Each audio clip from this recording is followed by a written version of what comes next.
and welcome back to the BESL Season 3.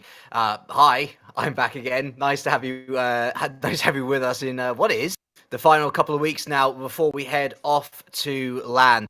We are probably going to see some teams fully 100% confirmed going through today, and we're going to see some teams fighting for their lives. It promises to be, much like every week before it, an excellent week. I'm Ira Leak, he's Jara Jam. I hope I looked the right way there. Jam, great to be back with you. And boy oh boy, did I choose a week to miss, because once again it was week of the super sub. Oh yeah, man, the Crystick is something else altogether. And just speaking about him, it's plus of course Irie has stepped in pretty strong for post game strong. Man. Well, if you wanted to miss 1 week, this would it. But we still have some good ones coming up, because this week we finally, previously last week I said that some of the teams are already out. I was wrong. Mathematically, there's still a possibility we might dive into some of those scenarios just a little bit later. But this week, we are deciding a couple of teams that will be for sure making it into the lands, or at the very least, not making it at all. There's a lot on the line for a couple of our teams at the bottom of the standings. Plus, of course, a lot of implication coming into the final week, which will also be mad. So, our league, don't you miss that, because no way you want to miss the final week.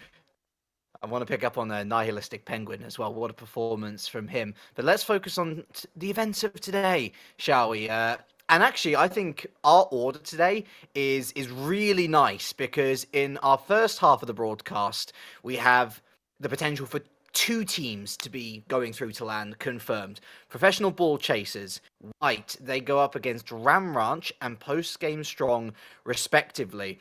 On the flip side, both of these games could also see Ram Ranch and Post Game Strong completely eliminated with any possibility of moving through to LAN. The one slight hiccup in Professional Ball Chasers' plans, at least, is that they have no Phoenix, and Phoenix has been by far and away their standout player this season.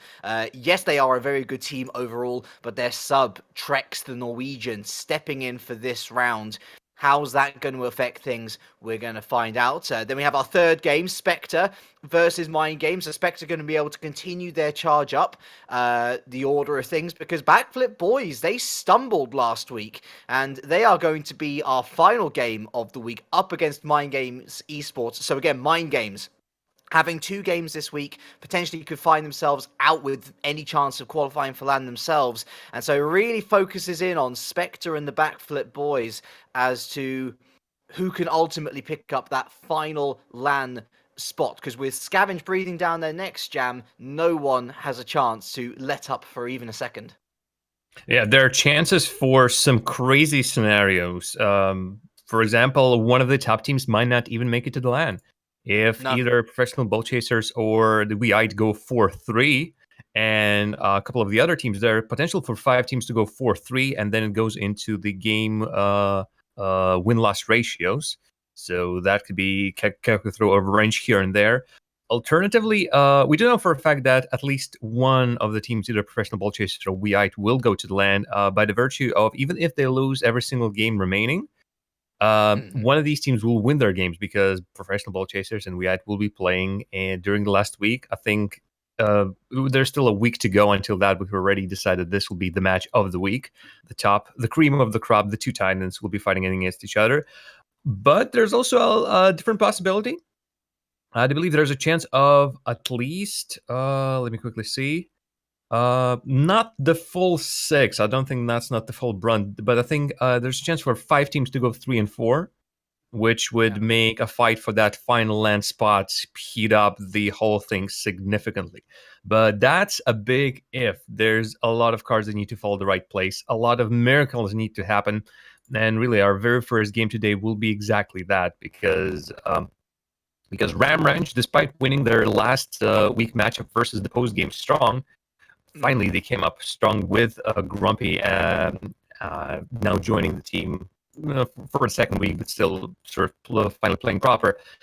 They're now looking at the barrel of, God, I'm not even sure how to describe it. to have any chance of getting in top 4, they have to win against 2 teams that haven't lost a single series yet. This week it's Ball Chasers. Next week is We Ite. And knowing that this is only the 3rd time that we see Akfas in action since Irie has been playing last week, Akfas basically has been out every single odd week. Really, Akfas hasn't impressed with only 11 shots taken and only 1 of them finding the net, resulting in a goal. He has the worst shooting percentage in the league, tied with Ragis of the Scam eSports. But there's one saving grace. That saving grace is Refke. Refke is currently he's currently 2nd in saves per game and 2nd in saves per total with 30 to his name. So at the very least, Ramranch has a very solid defender in the roster. Yeah, we apologize for any audio issues, by the way. If that particular stat, I was looking at it and I couldn't quite believe it, Jam, because I can't count how many times in the first half of this season I was individually picking up Refka for the goals that went in. I think that Grumpy's been a big reason which has seen Ramranch look like a completely different prospect. I feel that he fits into the team better, and I feel like they've all found their own roles. And Refka, in feeling like he doesn't have to move as far forward as he did in the first half of the season, now is able to pick up the defensive chops a little bit easier. He's finding his form there. But they are going to need the form of their life if they're going to want to overcome this professional Ball Chasers team.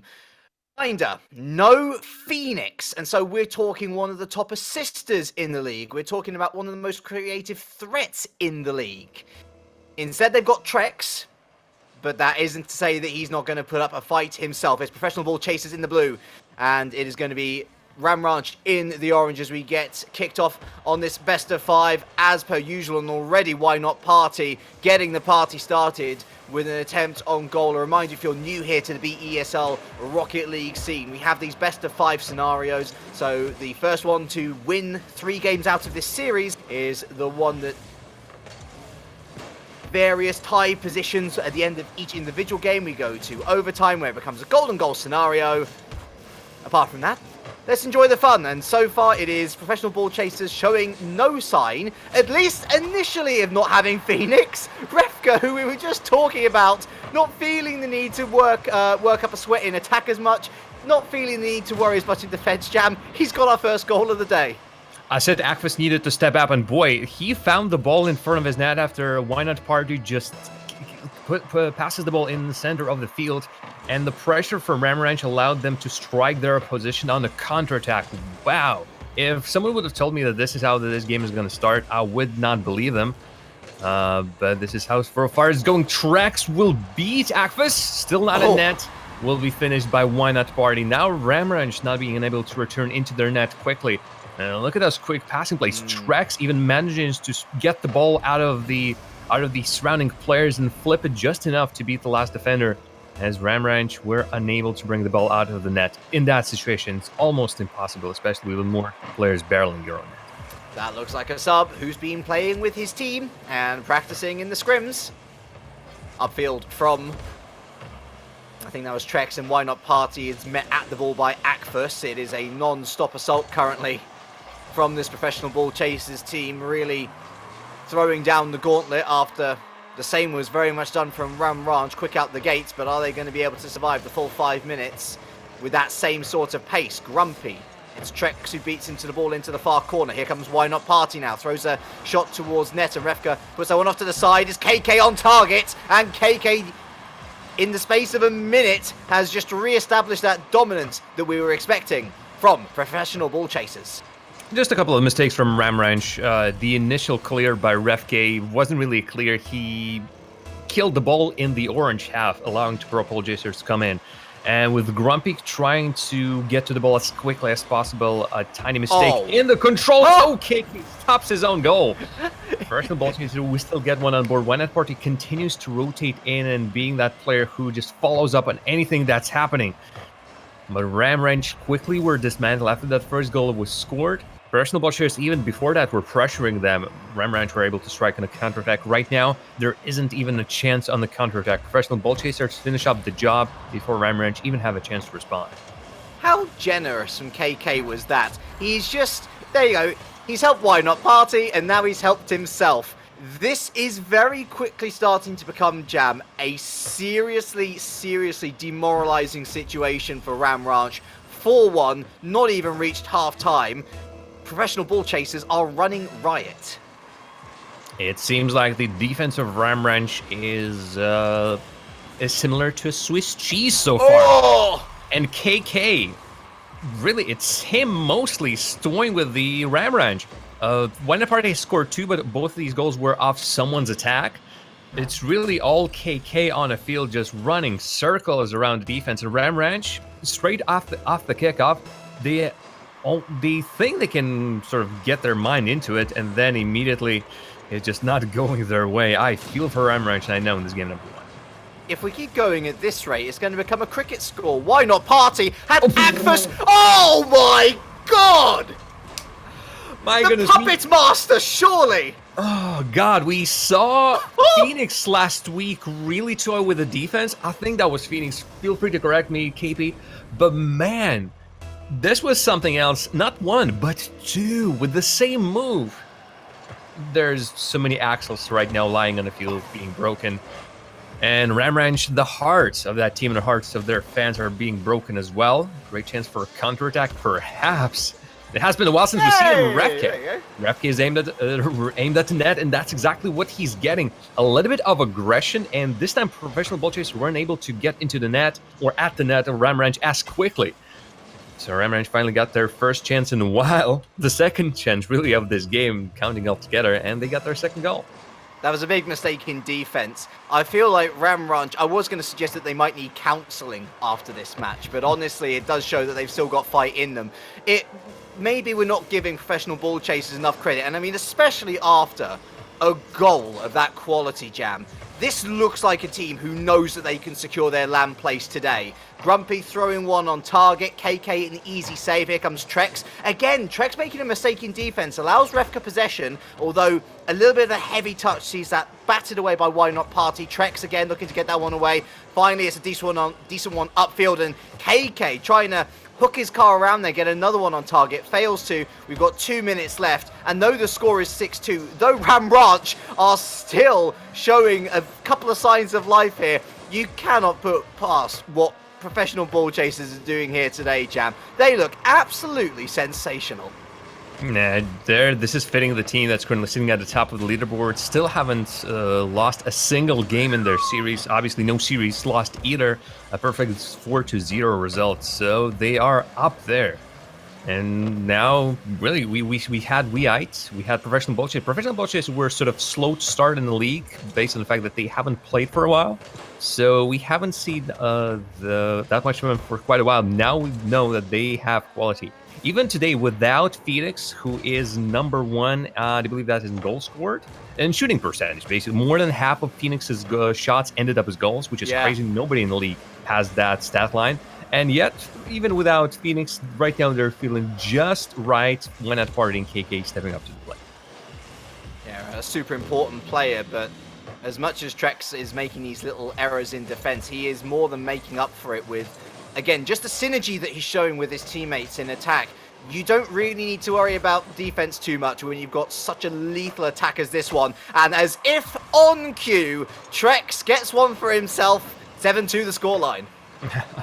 Well, Trex getting himself on board, his first goal of the league since his first match even playing for professional ball chasers. Previously, ball chasers haven't used a single sub. This time, it's Trex just putting some points on board. Professional ball chasers, obviously, this game is, well, this was over pretty quickly. And with Ram Ranch not being able to produce the goals with the same pace, it's impossible to produce the goals with the same pace. We still not have finished talking about the previous goal. Professional ball chasers are already on the field with yet another one. It's Ram Ranch forced to chase all the plays that the ball chasers are making. And unfortunately, when you put all 3 players there and do not get any results from that, you will lose straight from a kickoff. This is just... Oh my god, are we going to see 10 goals? Are we going to see 10 goals on one side? Oh boy. There is a possibility, our league. Shall I reschedule that counseling session, or? Man, God, I'll tap for just a second. I'll tap back, and I saw another kickoff goal being scored, and I thought, oh my God, not again. It was just a replay. Phew, thank God. So, fair to say, game one, probably over. Trex, there you are, ladies and gents, for the first time in BESL Season 3. 10 goals scored by one team over the course of one match. Domination is an understatement. Destruction, immolation. I'm running out of adjectives right here, but this is what professional ball chasers have just done. The problem is they're still continuing doing it. I can't speak about it in the past tense because 15 seconds are still remaining, and with the pace that they have been putting a goal after goal, there's still time to score yet another one. Seemingly they've lost the ball just for a second, but if Trek can figure out something dropping from the sky, my god, he actually took the ball. How on earth did he even get the touch falling from the ceiling? Yet he does. Oh goodness, look at that pinch. He had two players in front of him, yet he still pinches the ball just enough to forcefully put it off the backboard in front of the net into the waiting hands of his teammate. Professional ball chasers are writing their record books right now. And the Ram Ranch, Ram Ranch do not even get a pity own goal. They say that the number, the number 13 is unlucky for some. Even in my wildest dreams, even considering that I had Pro Ball Chasers to 3-0 sweep Ram Ranch, I could not have imagined 13 goals being scored in one game with 11 of them being on the side of one team. Let's put this into perspective as well, shall we? 18 shots on target from professional ball chasers. That's super impressive, Jam. Because usually we'll see, like, it's a really good day at the office if you got 15 shots on target or so. 11 of those were converted. 11. That is ridiculous accuracy. That is just amazing. That's arguably the best performance we have seen from a team all season long. Yes, professional ball chasers, I think, overcame the result of Weite as well. If I'm not mistaken, it was specifically Weite that got themselves a humongous win. Yep, it was 8 versus 2. They were playing against the Backflip Boys during the week number 2. That series ended up 3-0 sweep. Although at times that series was close. Backflip Boys took Weite to overtime game number 1, and then to a 1-goal game in game number 3. But one of them was absolutely mad. Here, Ram Ranch, they still have some saving grace. There's still 2 games at the very least that they can show themselves in. But they were in a situation in which they were sort of forced to almost win every single game on the field. And right now, it will be seeming like a miracle that we'll win even one. Why not party? It just continues the party from the previous game. Touch is not really working for Ram Ranch. Just tiny misplays. They want to get to the ball as fast as possible. Just put some sort of a touch on it. But those touches, I think, are hurting them more than they're helping their situation on the field.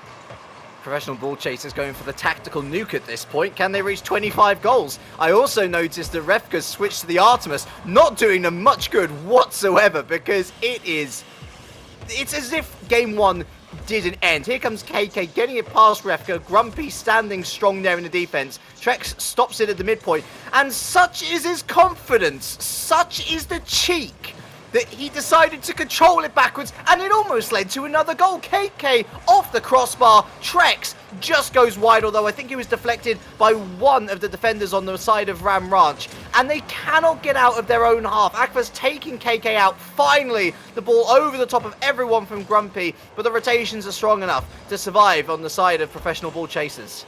Still, let's see what Ram Ranch can do in the attack. They have tried to chip the ball in, just forcefully put it somewhere in the vicinity of professional ball chasers' net.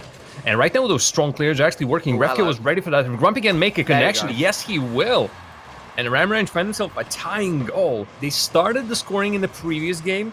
Unfortunately, after they did that, about 100 more goals were scored on their net. So that was a little bit a miss. Here, though, there is no more of that avalanche of goals. And where professional ball chasers are certainly still in control of this match, Ram Ranch can start striking, because right now professional ball chasers might be even not taking this with as much seriousness as they should be, while Ramranch will be fighting for their life, leaving their blood and sweat on the field. Some will have called it a goal steal. Others will call it confirming the goal. I think Ramranch need to confirm every goal that they can at this point, as Grumpy easily gives opposition to KK off the backboard, his own backboard from Akfus, and that has directly led to Trex pouncing. Once again, Jam, we saw 1-1 in the first game, and we saw how quickly that got out of hand. One mistake from Akfus, who's only played, like you say, this is his third week of play. The rustiness showing, and Trex was there.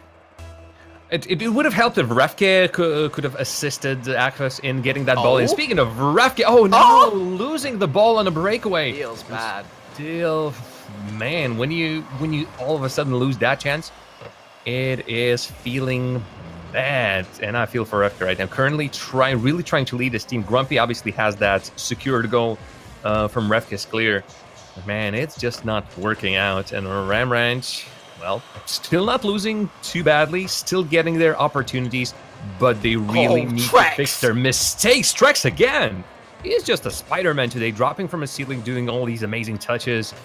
And Ramranch are not punished all the time by those, but whenever those are happening, and if they result in a goal, man, some highlight reel material.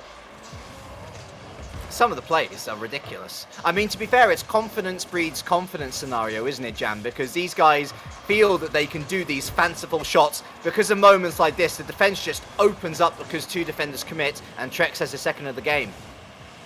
I'm trying to see if there was a pinch, because that was forcefully shot. Why not Party, I think, also assisted a little bit of it. He got the assist, at the very least, on the shot. That ball was coming in off the KK off the ceiling. But the power, just the speed with which the professional ball chaser can score against strike on the net of Ramranch is not allowing Ramranch to get in position in time. And once again, with how many? 14 seconds, even less technically, passed from the kickoff. Ramranch are just too eager to get to the ball, and their eagerness is only punishing them. That was such an easy goal as well. It was literally a flick onto the backboard, easily tapped in by Trex, who now has a hat-trick to his name. You wonder actually about the state of all of the subs going out of Season 3. Of course, we've not had any confirmation of future seasons yet, so fingers crossed the BESL follows through on that. We'd love to see more Baltic action, of course. But all these sub-appearances, other teams are going to be keeping their eyes, if not for this, then for the likes of the RLRS qualifiers and all sorts of different competitions. Trex putting on a real show here. By the way, it's 5-1. Not that we need to really talk about it that much, because the goals are going in pretty much at 1 per minute at this stage, if even less than that. KK now looking for something crazy off the backboard. Is there one to follow up? No. It is they're toying with them, Jam. It's not even a game at this point. I mean, it still looks like Rocket League to me, our league. It is Rocket League, yes. Oh, thank God. I was worried maybe what happened. Maybe we were watching a boxing match, because right now, the punching boys are the Ramranch and the professional ball chasers are the punchers. Man, this is some Mike Tyson stuff over here. Just one after the other. The shots are coming in. The conversion rate, again, is crazy. You mentioned in the previous game, 18 shots, 11 goals. So they're living up to the Phoenix's scoring percentage of, I do believe that's 52%. Anyway, more than a half of the shots. And they've done exactly that in game number 2. Here, a little bit more timid. But still, that's not a problem for them. Who is in control of this game? Professional ball chaser squarely. Who is really not feeling too well today? It's the Ramranch. Timid or not trying. As I say, they can be comfortable at this point. They managed to score 11 goals on a team, Jam. That tells me that they got no problem siding through this defense. Last minute of game number 2. And mercifully for Ramranch, this one only 4 goals of difference. Trex again going for some tricky infield pass. KK a little bit behind the ball, as was Why Not Party ultimately. So that attack breaks down. Why Not Party now retreating back into his own half, looking to prevent Grumpy from getting a goal himself. Taken out by Refka. Akfus. That's a dangerous ball into the middle, but no one is there. And the defense able to get this one out. I imagine Why Not Party? Yeah, it's KK of ultimately getting that out of their half. And back into the orange. Trex, again, missing his shot. No real need to stress about it or worry. Continuing the play forward. It's Akfus now. Big boomer back downfield. KK deals with it easily. Time ultimately a fickle construct in the minds of Ram Ranch, because it seemed like from the kickoff jam, it was only going to go one way. Game number 2, Professional Ball Chasers' second point in the series. One more, and our administration work seems to be done. They'll be going to LAN. Man, it almost seems too easy for professional ball chasers, but Ram Ranch, it just seems like every single little thing that they do just is falling out of their own hands. They don't have enough. I'm not even sure what the word to use here. They don't have enough. Yeah, period. Just end of the sentence right there. The touches that they're making are either missed or not strong enough to really move the ball around. There's still some promise with their clears that they're making, but more often the professional ball chasers are not even allowing them to make those clears because it's just not an easy shot going straight the middle of the net or a roller they can send down the field. No, it's a powerful shot going somewhere in the top left corner, top right corner, from the air, off the backboard, that Ram Ranch are really struggling with keeping clean. And so professional ball chasers are just coming in, passing the ball around, and then when they're bored of that, they just drop it straight into the net. Kickoff, repeat ad nauseum. Yeah. Of picking up even a game win here against one of the teams who was yet to lose a game in a series. It would need a Champions League-esque miracle. Maybe it can happen. Let's find out together, shall we? Once again, 5 minutes on the clock. And here we go. Once again, a fast start out from the blocks from Refka. Big save from Trex to deny the early advantage to Ram Ranch. Why not party on the counter-offensive now? Refka with a decent block. But here comes Trex now looking to go around the corner. Akfis again was there to meet it. KK can't get it past Grumpy. Trex again on the third man in. Ball dangerously lingering around. KK in at the last. KK with the goal. Didn't even take them 30 seconds. For the first time in quite a while. Actually, they've scored in the first game. They haven't scored first in the second game, but tied the game quickly. Ram Ranch once again letting the game slip from them pretty early. And I'm already saying slip because it seemed like they are just not ready for Grumpy on the flank. No. Grumpy won't even make it there in time. Professional ball chasers strike the second one while I'm still talking about the first one. Look at that. 3 players to the center. Grumpy and Refki both going for the same side boost. Nobody's going back in the net. Nobody's thinking about the ball, but this is the game where ball is a very integral part of it all. You shoot at the opponent's net and you do not allow your opponent to score at it. Ram Ranch seemingly forgot that simple truth. And we find them once again in the orange half. Let's see if they can get at it. Super was the problem. I really don't know what more to say. A team that is oozing with confidence. A team that looks like they have given up. A team that doesn't look like they're trying. A team that looks like they're not going to land jam. It's 3-0.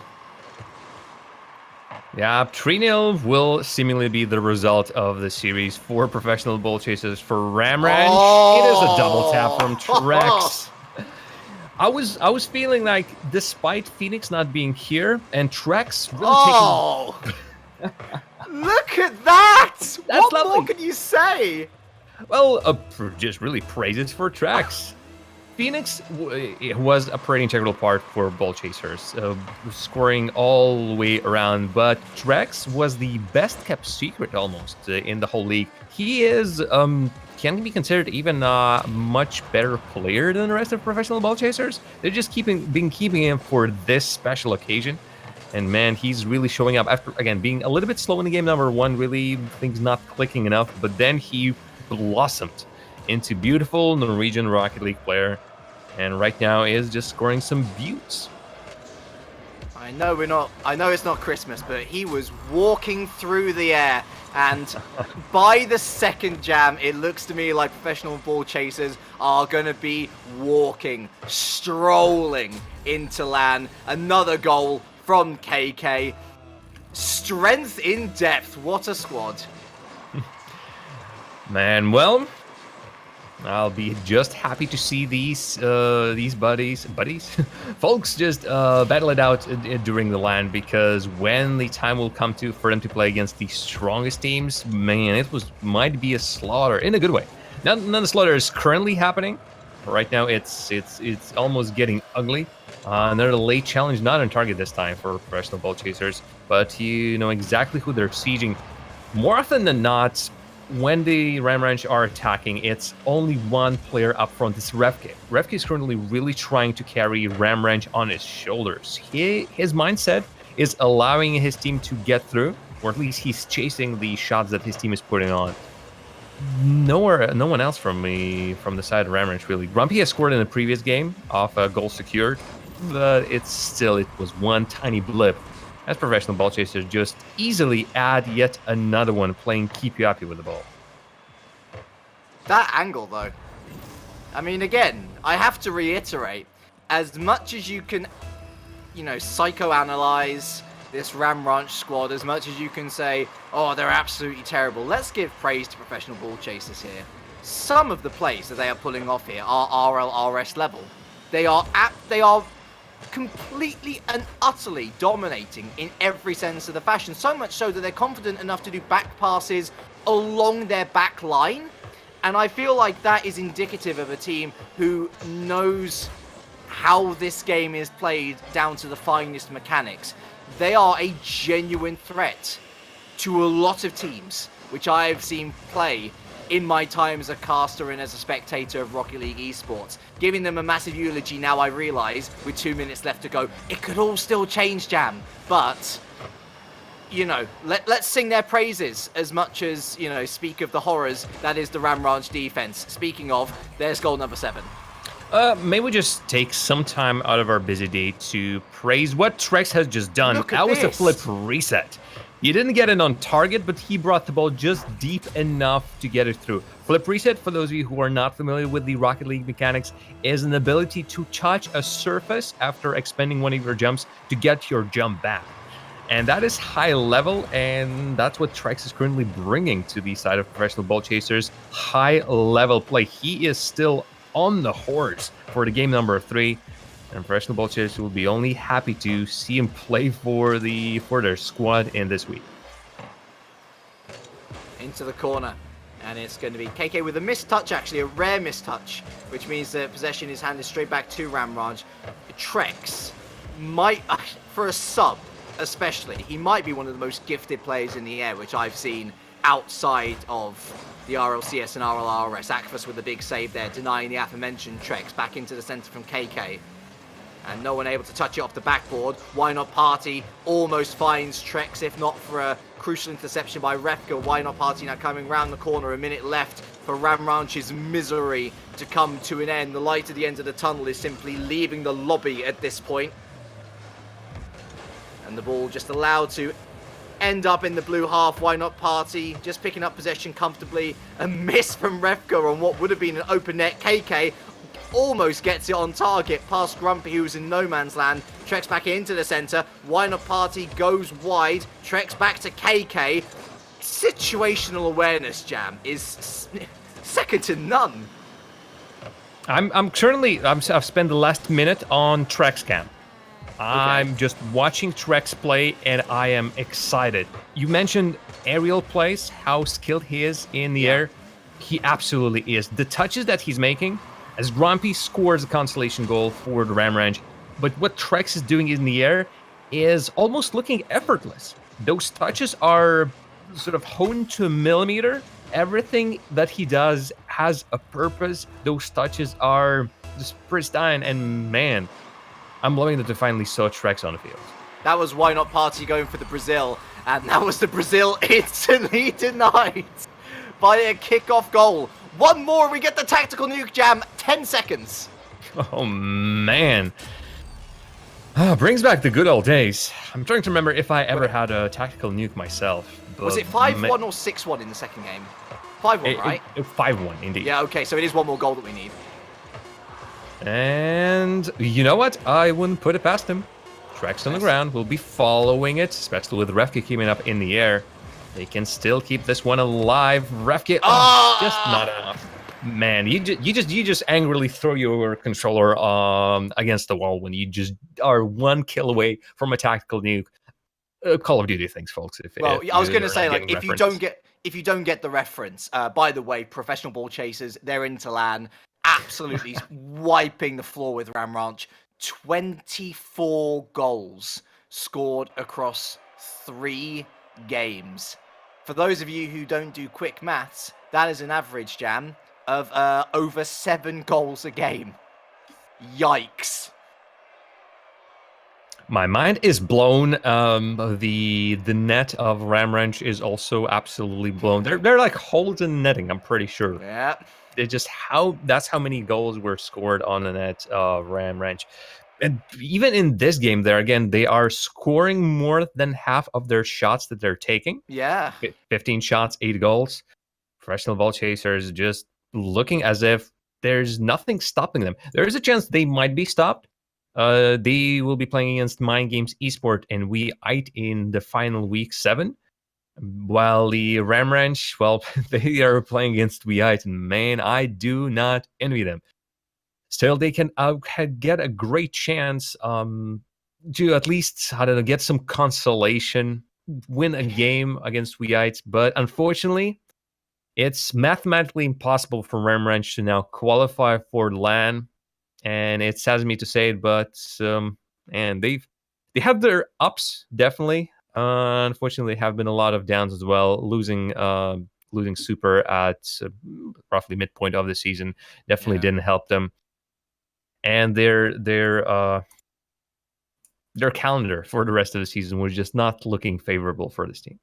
No, you almost feel like if they could have gotten their 3 best players in Refgay, Grumpy, and Super all in a team together at the same time, they might have had more of a chance. But I mean, it seemed like every week there was a sub coming in, or there was a guy coming back, or there was a guy leaving. It was a team of instability, and it showed. So we bid adieu, at least to LAN chances for Ram Ranch. It'll be a game of pride against We8 with nothing to lose. We might see something different. To professional ball chasers, of course, we send our congratulations. A reminder, they played with a sub. But what a sub.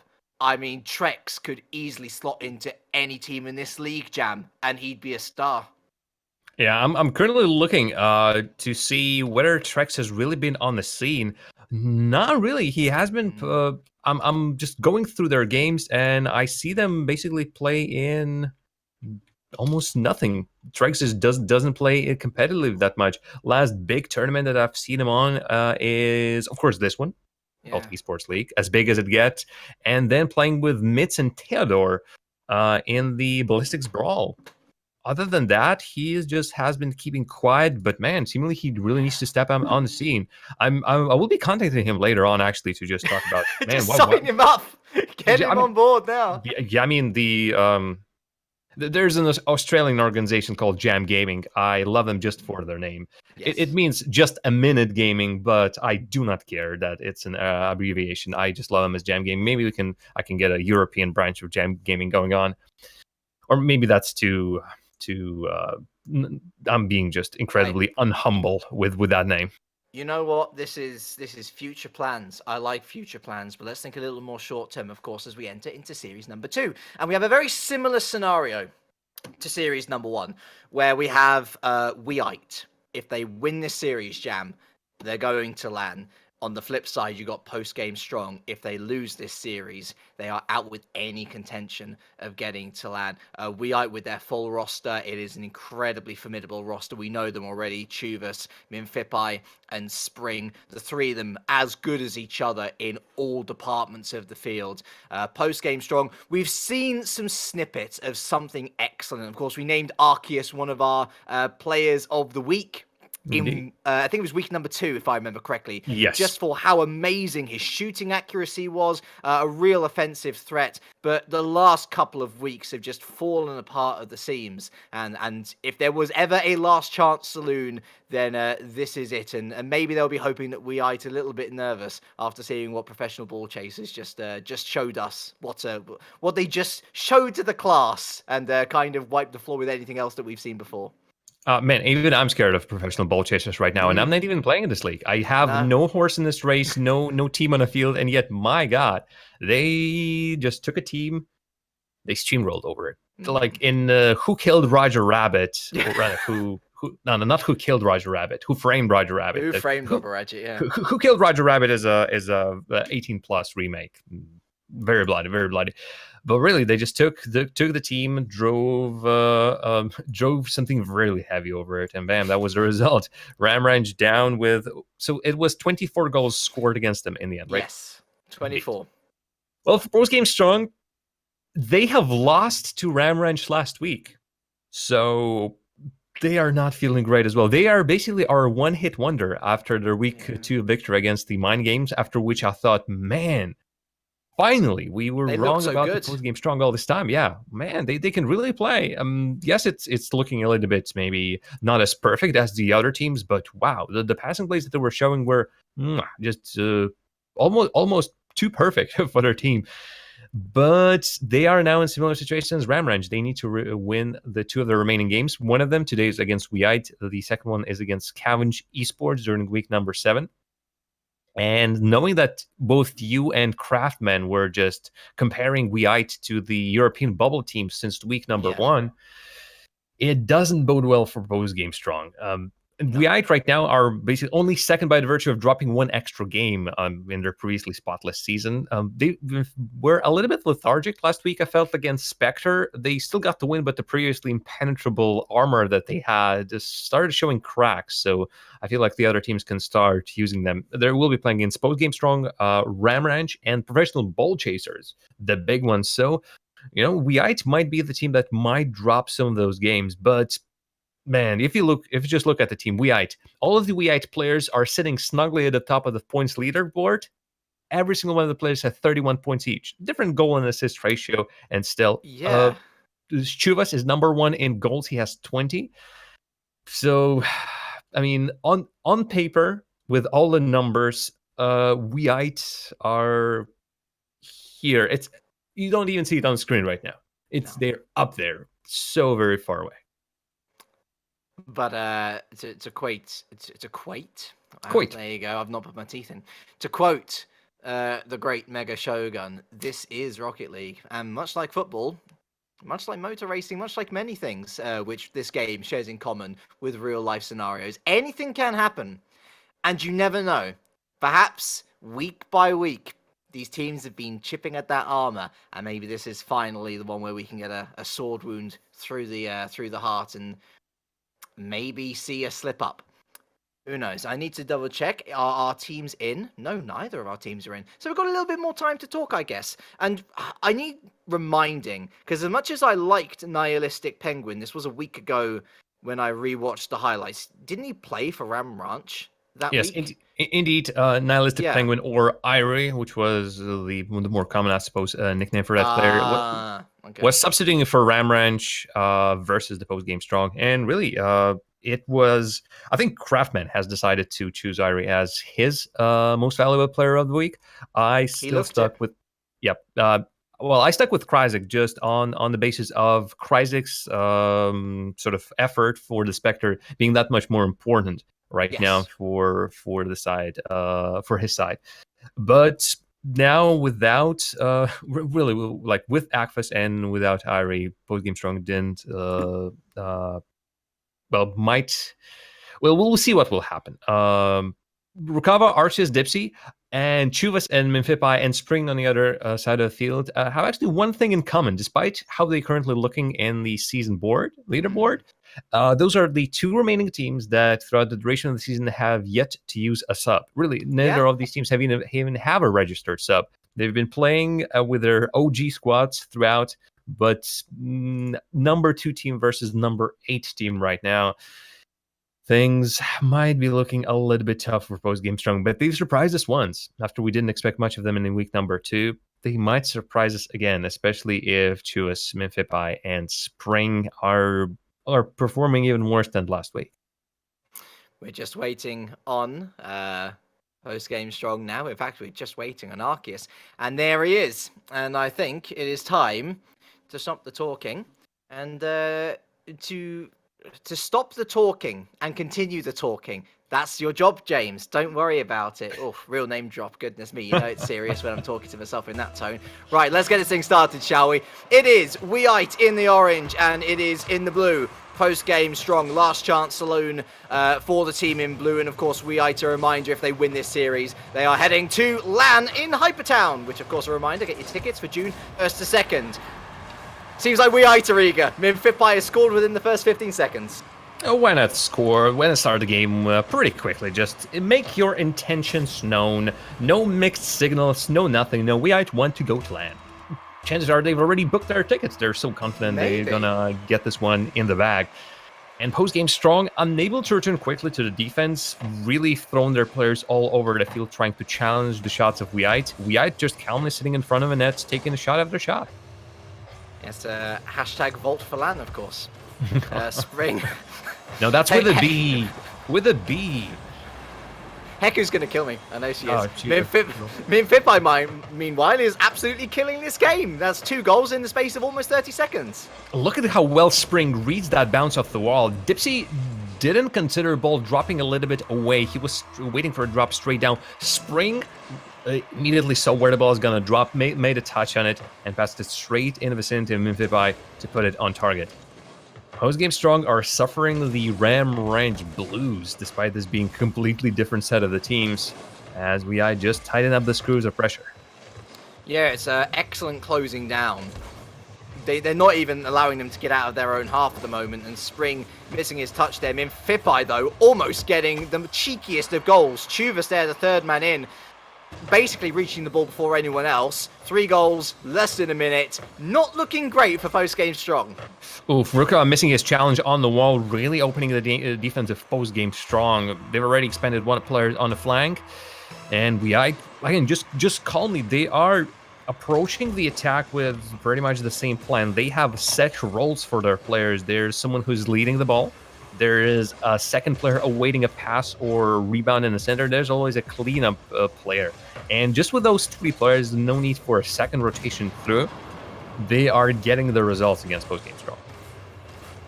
Spring rolling that one across the backboard. Chuvas in onto the backboard now, but Dipsy gets it away in from Minfipai and Arceus. It's a pretty decent ball, actually. Finds Dipsy, but Dipsy misses his touch. And so the counter-attack is instantly thrown back in their faces by Chuvas. Minfipai has his hat-trick. Oh, and Rukova trying to get back. Really having the boost, having the time. Not having the time to get to the ball on the backboard. And by the time Rukava turns around, Minfipai is already on top of him and scoring his hat-trick. Weite just being faster than Postgame Strong on the field right now. Postgame Strong are not ready for challenges to come in so thick and fast. Arceus for the save. It was a relatively tepid shot from Minfipai, who is eager to get more than just a hat-trick. Dipsy into the middle. That's a good pass, actually. No one willing to follow up, though. Arceus around the corner and Spring away. And here's Minfipai again, misses his touch into the corner though, and Chuvas will look to try and get the block. Dipsy over to the side. On target, Rukawa with the save. Here comes Minfipai again. He sees the incoming Chuvas, but that's a good block, a good ultimately clearance from Rukawa. Minfipai into the middle. Chuvas gets a touch, goes towards net. Up goes Rukawa off the backboard. Chuvas again looking for the pass back. Doesn't really work out though, and Arceus in picking up the 100 boost also picks up possession, takes out Spring into the middle. Dipsy almost there with a goal, almost with a slight sliver of hope. But as we pass half time, Jam, no cigar. Man, that was the first proper attack for post-game strong, and with that touch on the wall, they really broke down the defense. We're not ready in the net, but just not precise enough.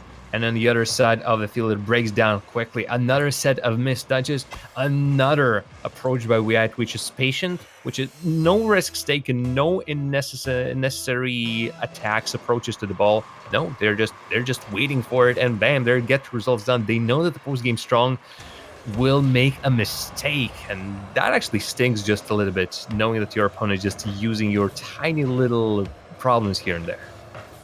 Chuvas entering the blue half once again. Here comes Spring to follow up on the play.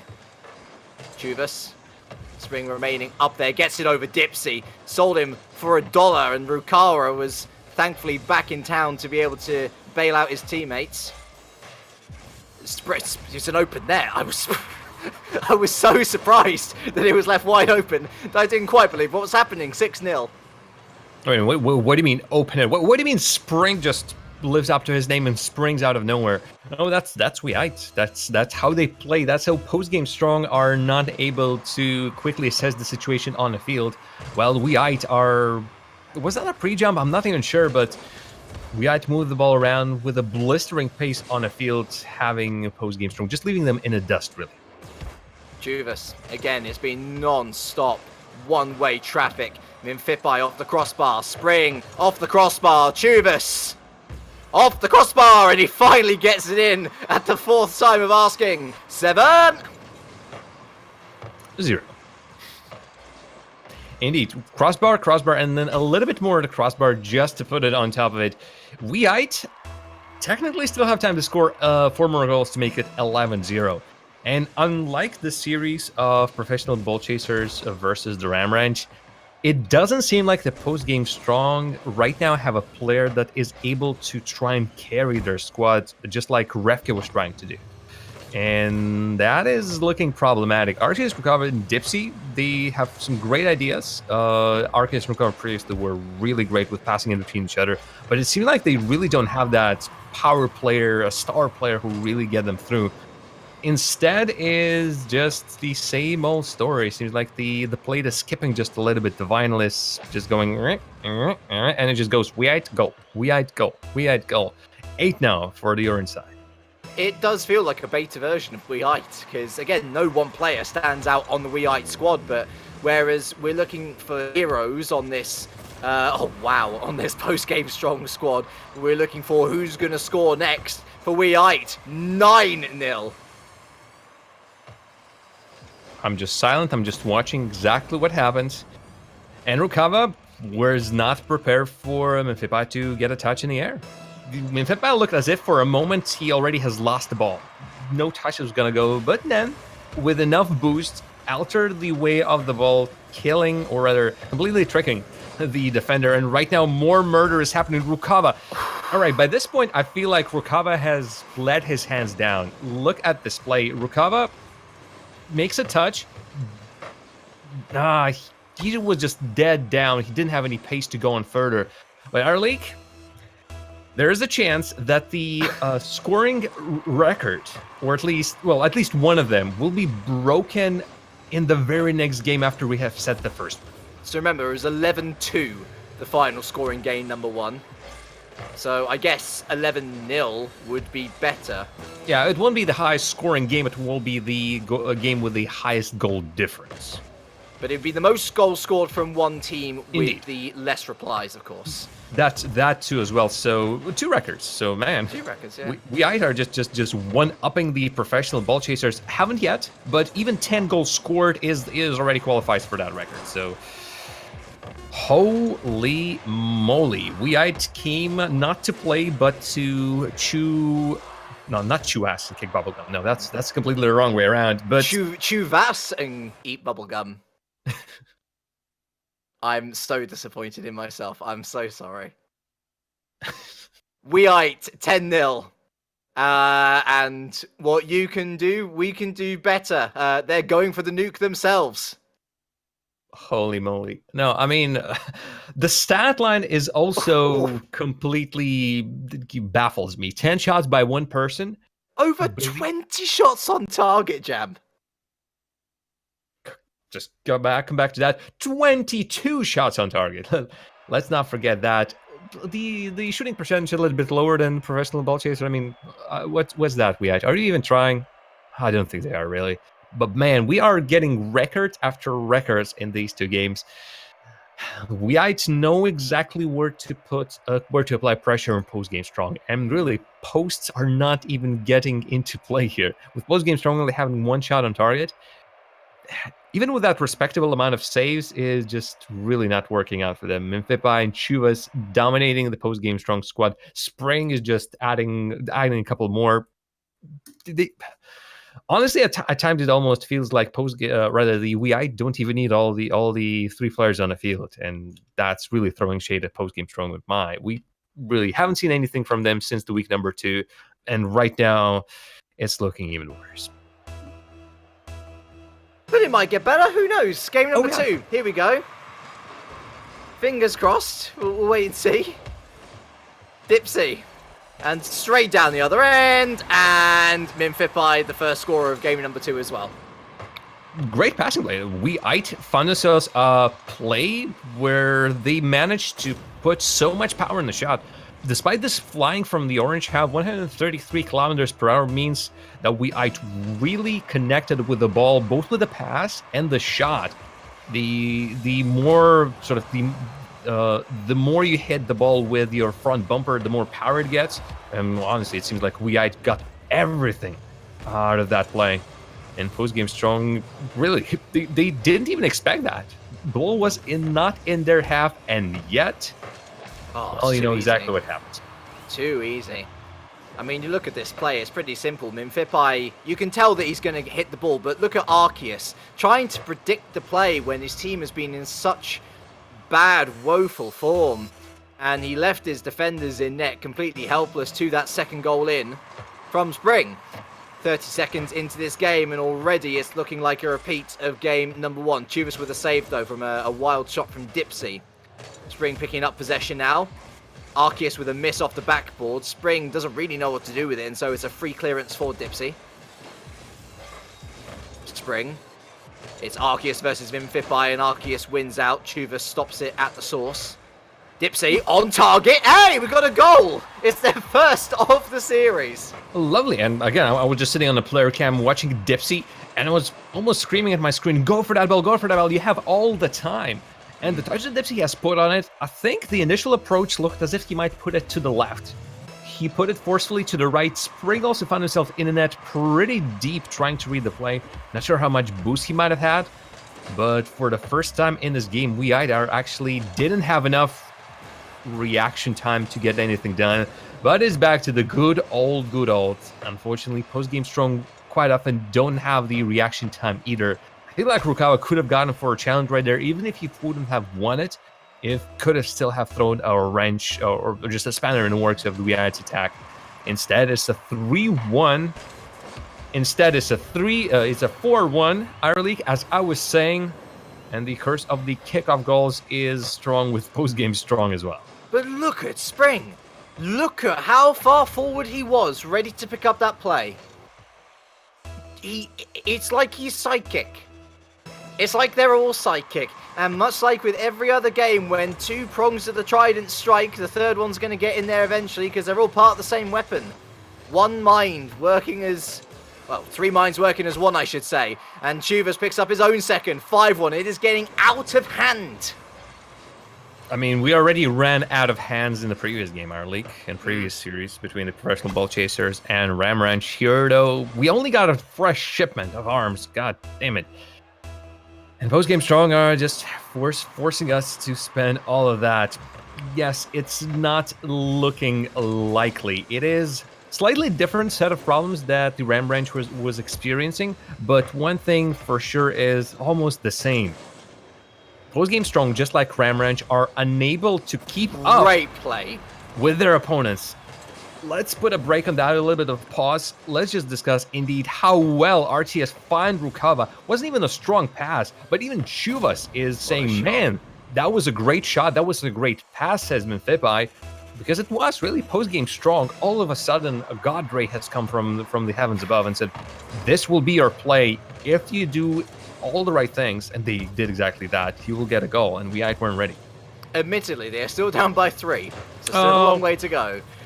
Details. But hey, you know, it's the individual efforts that count, and that was a really nice play from Rukawa and Arceus, who've been incredibly quiet, along with Dipsy, honestly. Spring now, it's 1-on-1 versus Rukawa, and he embarrasses him 6-2. And here Spring just waits for his opponent, but since Rukawa doesn't take an action and really leaves the left corner, right corner for him that open, Springs know exactly where he needs to shot. From a mobile position like that, Rukawa was just a little bit too late for when he has started his challenge. Unless we just continue on putting the ball in the same old spot. Top right corner. Minfepa was this close. Follow up. Post-game strong for post-game. Strong right now, but just not enough woodwork to save all the shots for we are taking. And so Chuvas, along with Spring, now on a hat-trick. And 7-2, of course, to Brazil, a non-possibility, with 2 goals being scored by post-game strong. That allows Weite free reign to continue their strike towards a tactical nuke. That's 17 in 2 games. That is crazy. Arlik, if you look at the clock right now, you will notice that we are still not past the half point of this game. Nope. Knowing that the previous game has ended with 10 goals in favor of Weite, they still can score 7 more technically. There's the 8th one. Hello and thank you. I think the tactical nuke is indeed a possibility. This is gonna end up in those highlight reels together with 360 no-scope shots, because Weite are just finding all the possibilities on the field right now. Let me rephrase my earlier statement. That's 18 goals in a game and a half.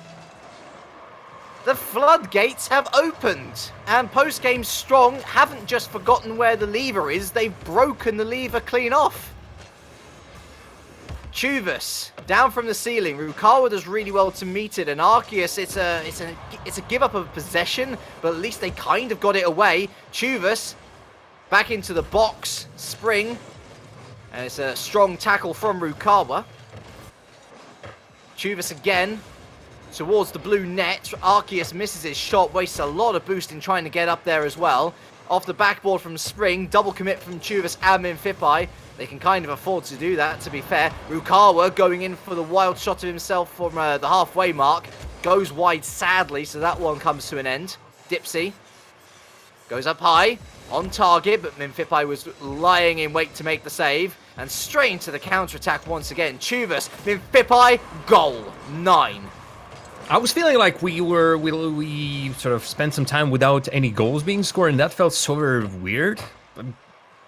I've been hearing this explosion sound so many times already. And Weite duly obliged and scored yet another one. 15 shots for their team right now. 1 goal away from their previous results in the game number 1 with 10 scored. And it's again Chuvas and Minfipai scoring one after the other. Spring keeping along. He has actually more goals than Minfipai right now. But for post-game strong, there is a light at the end of the tunnel. Unfortunately for them, that light is a train that's barreling straight towards them, and it's not gonna look nice. Weite, whatever they do right now in the field, even if they just completely stop playing or never go in the attack, I still feel like post-game strong will be unable to break. In this game, definitely 7 goals is impossible. 4 goals, I do believe, still is the record that stays. No team were able to win from a 4-goal deficit in professional leagues so far, at least in the RLCS, RLRS, the top leagues of Rocket League in Europe and North America. So 7 goals, not possible. Twice that amount.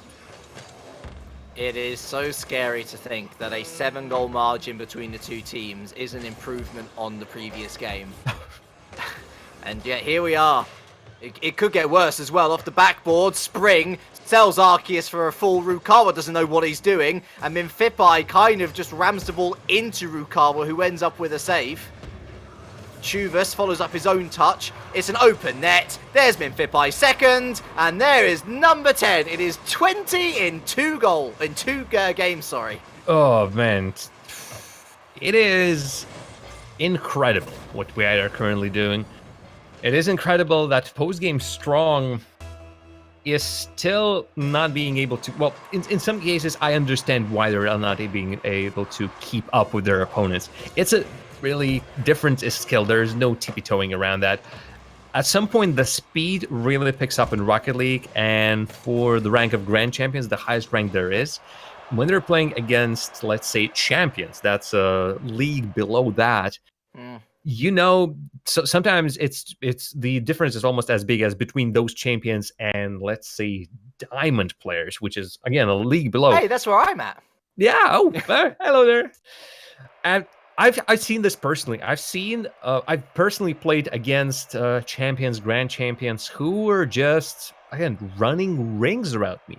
By the time I think of taking an action, they've already taken that action. And this is exactly what we see here on with post-game strong versus WEI. This is what we saw with the Ram Range versus the professional ball chasers. It is the difference in speed where team that's losing, we see that it's almost impossible for them to play at the same speed as their opponents. This is where we're getting all these shots from. This is where we're getting 21 shots per game. I mean, God, whoever's following the stats, whoever's making those stats, gonna have a field day, because all of a sudden the numbers would just go high up. And the good news is our league, or bad news, depends on whose fan you are really. We have one more game.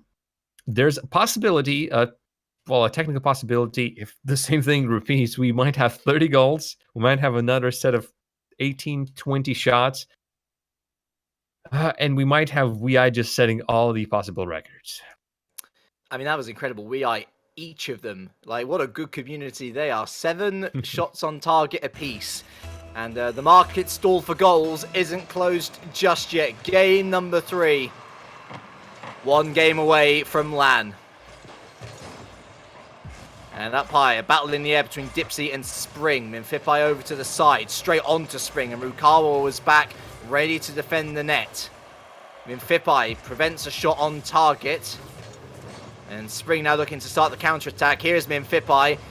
In an attempt to get it over the player, gets it only over the crossbar as well. That was a great save from Rukawa. I was too busy caught up in the earlier play. What a save from Rukawa, denying that first goal going in. But Minfipai is not done there. A buzzsaw of an engine, and he's almost sawed his way through the defense on his own. Chuvas now onto the backboard, and Arcus looking to get it away. Chuvas back in again, and Dipsy misses the touch, but so does Spring. What? How are they surviving? That's a miracle, I think, that we're currently seeing on the field. But really, post-game strong, even with that mistake of Dipsy missing the ball, it works out for them. And really, right now, everything for them is working out when time comes to defend against their opponents. They haven't yet allowed WEI to really break down, sort of get behind the lines and get all 3 players just straight through. But then Chuvas just flies in, leaves a little bit of an airdrop for the post-game strong after the pass of Minfipai. And man, he was just there, rating that. That is an angle that could have gone either way. Hitting from that point from a post could have got in the net, could have stayed on the line, could have dropped just a little bit out. Chuvas was with it until the very end. And here's the Spring again. You've praised that play previously. Does he go straight? I want to see his positioning right now. He goes straight forward, doesn't he? Yes, yeah. He just goes straight for the right boost, and man, just kills it. I've seen players do that before, and right now, man, this could be something that might catch up later on. It's if you really can win your kickoff, having a chance to immediately pass it to your teammate and put enough power on it to beat the defenders who are still going, coming from the side boost. This could just score you goals one after the other. Well, they almost reached a minute and a half without conceding a goal, and then before the minute and a half marker came and went, they conceded 2, sadly. But we're still 3 games away from that mythical 25. Are we going to reach it? Chuvas, weak shot towards net, and Minfipai tried to get involved in the play but was met by strong resistance. It's Spring off to the backboard, looking to get the double touch, gets the double touch and gets the goal. Excellent work. I swear to God, that was a defender in a way. I clearly saw Dipsy's car. It was over there, and then it wasn't. It actually ended up over the ball, didn't it? It completely whiffed it in terms of getting in front of it. Yep, he went a little bit too hard for it, and in the end just couldn't get a touch on it, any contact. While Spring, cool, calm, collected, straight on target, which cannot be said of Rukawa, who just backflips. It happens. It happens even to the best of them. It really does, but yeah. Right now, post-game strong, not really looking like their best. But simultaneously, looking as best as they have done all series long. Sadly, that story could turn sour. 4-0 with still not a half-time error, mind you. 1 goal away from 25. Boop, boop, nuke incoming. Holy moly. Well, WEI definitely can use the opportunities. And here's one. Here's Chuvas. There here's it is. 25. Our league, I congratulate you, I suppose. I'm not sure if congratulations are in order. One thing is for sure, we are not stopping, and once again, we're not even halfway past the point of this game. So 5 more goals can be scored. Good news for Post Game Strong, 5 more goals can be scored on their side. So if they can just start, they got the ball on the orange side, but the touches are betraying them. So many possibilities could have gone their way, just not really working out for them. And then, of course, there's uncertainty. There's more like of indecision. They are not feeling confident in going up front, and they are not perhaps used as to going as aggressive as they could have gotten against their opponents. So even chances like that sometimes are just going to the side of the road immediately as just find themselves in front of the net almost uncontested. Jam, the amount of times I've seen Arceus give away possession is criminal, and it's pure panic.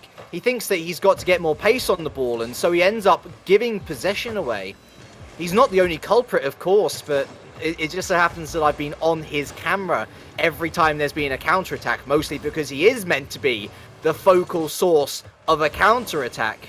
And when your main striker is giving the ball away as cheaply as he has, you're just inviting pressure, and when you invite pressure from a team as good as WeIte, you are asking for trouble. Dipsy now, choosing to become the counter-attacking point himself, again runs into trouble. I mean, Fipai throws a shot towards the backboard.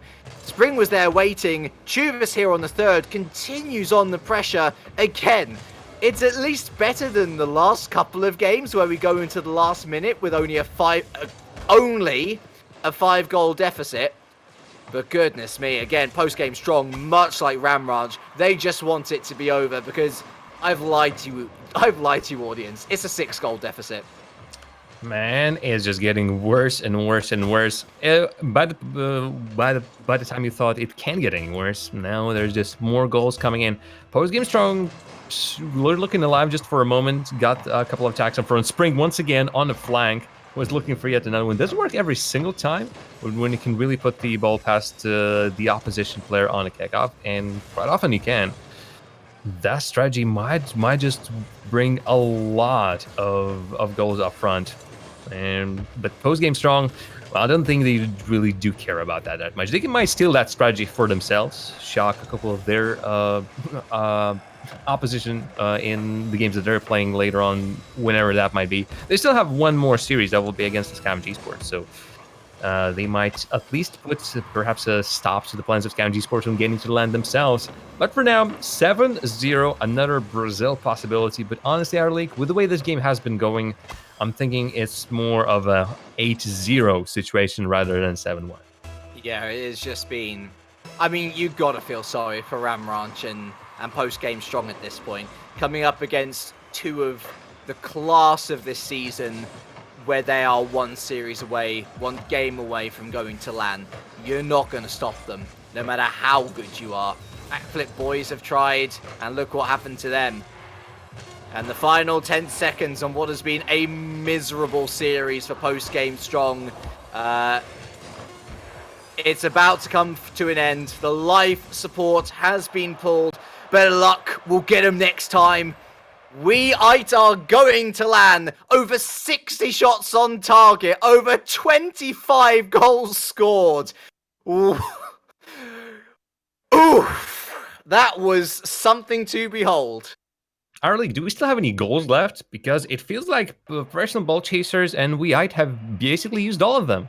I think they're dipped into the next month on goals, and we have a LAN next month over at HyperTown Expo in Riga. Please leave some goals for that. Otherwise, man, we'd just be out of everything. Holy moly. This has been something else. Those two first series, a bystander or a viewer that just came in trying to learn more about the Baltic eSports will ask, what's that? What Are you guys really not that competitive? The thing is, we are very competitive. We currently have 3 teams sitting on 3-3 in the league board. We have 2 undefeated teams. The thing is, these were the 2 of the best teams of the league playing against. Let's no tiptoe around that. Playing against 2 of the worst teams in the league. Yeah. So we were hoping there was still a possibility, a tiny, a minuscule chance, 1 in a million, that Post Game Strong or either Post Game Strong or Ramranch, maybe both of them, that's even a smaller chance, will actually get through but their calendar was just not nice for them. They were playing against the strongest teams. These teams have still not lost a single series. Nope. They are now going to LAN, while Postgame Strong and Ramranch are not going to LAN.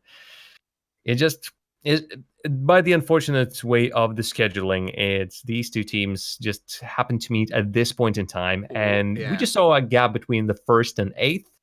But make no mistake, this is still incredibly competitive, especially knowing that now that this is out of the way, we're returning back to the middle of the board, where now there's a fierce fight to getting that remaining 2 spots for LAN. It reminds me a lot of the Australian scene, honestly. I mean, you might remember for so long it was Chiefs and Tainted Minds just dominating at the top of the proceedings there. So, yeah, don't make false assumptions here. Weite and Professional Ball Chasers are that good, and if you enjoy the sort of Rocket League that they were playing, then how about this for whetting your appetite? They face each other next week. It promises to be an excellent one, but we're going to be taking a short break here before we head in. Welcome back to the BESL Season 3, to the Rocket League, and to our final 2 series of the day. I'm Ira Leak. I'm joined by Jara of Jam. Big shout out to the broadcast crew behind as well, making sure that everything is running nice behind the scenes. And let us look forward then to the final hurrah, possibly, of Mind Games eSports, and to the battle for those final 2 LAN places, Jam. We begin with Mind Games eSports versus Spectre. Mind Games with a lot to prove. Spectre, team who have proven thus far. Yeah, Spectre, perhaps the team that has taken a dip at the very start of the season, but then really pulled themselves out by the bootstraps. Yep. Their 3-3 result is well, it's a hard fought battle. They good news for them. They have already played against every single team besides the Mind Games eSports. So this is their last game. And really, with those 2 games that will be happening, Mind Games eSports will be a sort of a gatekeeper for both Spectre and Backflip Boys. Mind Games eSports wins, that puts a really big dent in the plans of Spectre or the Backflip Boys of making it to LAN. If they lose, well, Spectre and Backflip Boys will have to duke it out in the ties, because they both will have a 4-3 result. Man, the math is gonna just involved in this is gonna go crazy. But for now, it's their appearance for first time in 2 weeks, actually, since they didn't play last week, week number 5. It's almost sort of I'm missing them. It has been such a while. They didn't impress me that much during week number 4. They were playing against Weite, so we know how that goes. We just saw exactly what happened when you play against Weite. But I feel like a very crucial player on their team, Pumpkin Digger. Oh God, let me try that again. Very crucial player on that team, Pumpkin Digger, the person who digs pumpkins, wasn't really impressing me. He is, in my opinion, the strongest player on that team. He has the most experience on that team. He is the top scorer still, I think, for the side of the Mind Games eSports. And yet, in that series, he looked like all his avenues were just closed. Yes, he has 11 goals for his team compared to 7 of Gustas and 6 of MacGyver. He needs to come in strong if the Mind Games eSports wants to get something on the field. Because MacGyver, I think if we talk about MacGyver, that might be the weakest player on the team right now. Gustas is somewhere in the middle. He can either shine, he can bring something beautiful, or maybe fall back a little bit. So I would say Pumpkin Digger needs to score a lot. Gustas needs to come in strong. And MacGyver really right now needs to pull out the best 2 games of his season. I'll tell you what Pumpkin Digger is to me, Jam. Pumpkin Digger is a big fish in a small pond. And when you put him out in the ocean, he starts to suffocate a little bit, and he starts to worry and panic as to whether he's good enough. He's got enough about him to lay down the basic mechanics and do them very well. And so against less experienced and more fragile defenses, he's a real nuisance. But when it comes to the likes of these Weites and Professional Ball Chasers, who, as we've already established, are very good, he really just flounders a little bit, and he comes off therefore as a player that can blow both hot and cold. this is one of those games where he's going to have to live up to those statistics. Mind Games eSports, in theory, on paper, should be a team he does well against. If he doesn't, I really worry. And certainly from the perspective of Backflip Boys, they will be praying to whatever mystical forces they believe in that Pumpkin Digger has one of those off days. Because if he does, Spectre might not win. And if they might not win, that opens the door to Backflip Boys potentially securing their place at LAN. Well, Spectre has one big ace up their sleeve, and that ace, the name of that ace is Crysic 90. Really picking up the player in the middle of the season, and since then playing in every single game, replacing Mishko. Crysic is one of my revelations for a season. Really, we have some subs that are just knocking it out of the park whenever they play. Crysic is one of them. Yes, his best games so far were against the side of... Actually, where is that? Well, against Ram Ranch. He didn't really show himself that well against the Weite, but that series was when Weite lost their very first game. Previously, they were spotless in the season. And Crysic, who was also playing in that, I think he was pretty beneficial to his team in that series as well. Now coming up against Mind Games, I feel like he will be the player to watch still on the side of Mind Games eSport. Yes, Samic V2 is great. Yes, Primea. I do believe that was Primea with the most amount of shots in the league.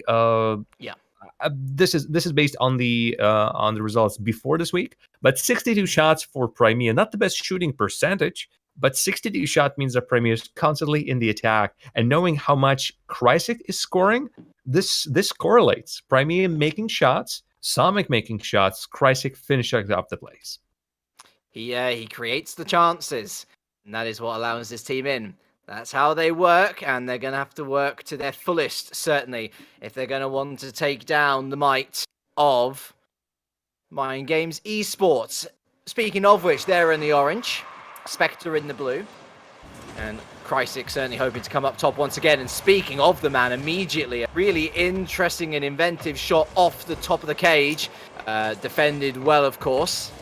Samic out to the centre, and Gustaz breaks up the play. Pumpkin Digger into the corner, round the corner, finds MacGyver, but Samic was there also. Crysic away. Pumpkin Digger having retreated, looking to start this counter-attack now with Gustaz following in the middle. Primea only goes up to the top of the corner, and Gustaz does well to get that ball in. Flying in was MacGyver, but no contact there. Sees the counter-attack reinitiated by Crysic. It's a shot on target and a complete whiff in net. Scores, but I don't think it was all of his own accord. Well, Crysic's put up a touch on it, definitely keeps the ball in, but Gustav just a tad too late. Did have the boost to actually go for it, wasn't able to react in time, and even on a play that Crysic didn't consider to be a shot on target, it was just a continuation of the play. Keep the ball in front of the net, make Mind Games make a play, or just pass it to your own teammates. He still beats the opposition. That's how good he is. He doesn't even have to shoot on target to score goals. Oh, MacGyver in the DeLorean. The wild choice. Again, I'm looking at the car choices, and seems to be a trend for me now. Another one on target from Primea, and that's another goal, 2-0. A bit of an overextension from MacGyver. In that situation, he was beat to the ball. You would expect Spectre to make a touch on it, maybe not on target, but a touch in it nonetheless. And since MacGyver was the last player in the defense, well then, Hireleak, well then. I mean, wow. What a touch. What a touch by Crysic. It's 3-0, by the way. This is the week of goals. I have decided. We're scoring as many goals as we ever will in the BESL ever. I mean, we should have asked our graphics folks to really whip up something like a banner or something. But man, Yeah. we didn't really warn them that the goal week is actually here. We're really sorry. We should have told you. Right now, the Spectre are doing similar things that Weite and Professional Ball Chaser were doing. Pumpkin Digger really eager to score. Breaks down through their defense as Spectre. They weren't expecting someone to just go ham. Oh. But who's definitely going ham, it's Kryzik. Remember when I said watch for Kryzik? Well, if you watch for him carefully, he beats one player, he runs away from Pumpkin Digger and Gustus yet again. Not quick enough for a challenge, and the whole thing about pace being too much for the weaker teams, it rears its ugly head yet again. I like meat on my pizza, but this is a positive feast. 4-0. Incredible stuff. And now Promea once again on the attack. Picks it up off the backboard. Throws the ball in. Easily picked out by Kryzik, but it goes high. It goes above the crossbar and ultimately not converted. It was a decent chance. Somic throwing this one towards the net. It goes wide. MacGyver pushes it further wide just to make sure.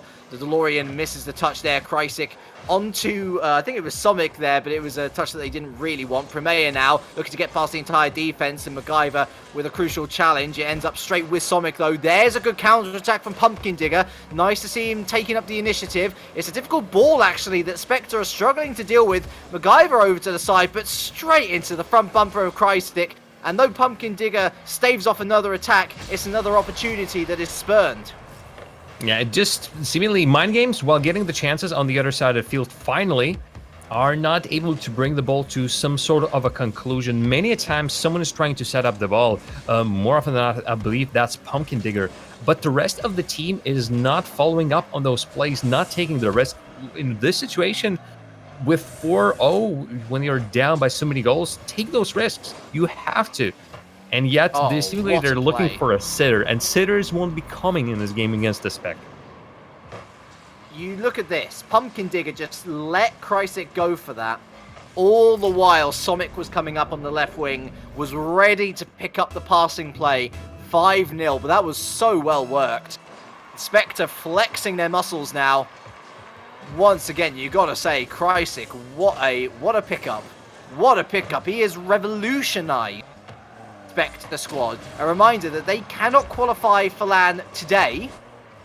And certainly make their job a hell of a lot easier going into the final week. Mind Games, on the other hand, they can get eliminated from potentially qualifying for LAN.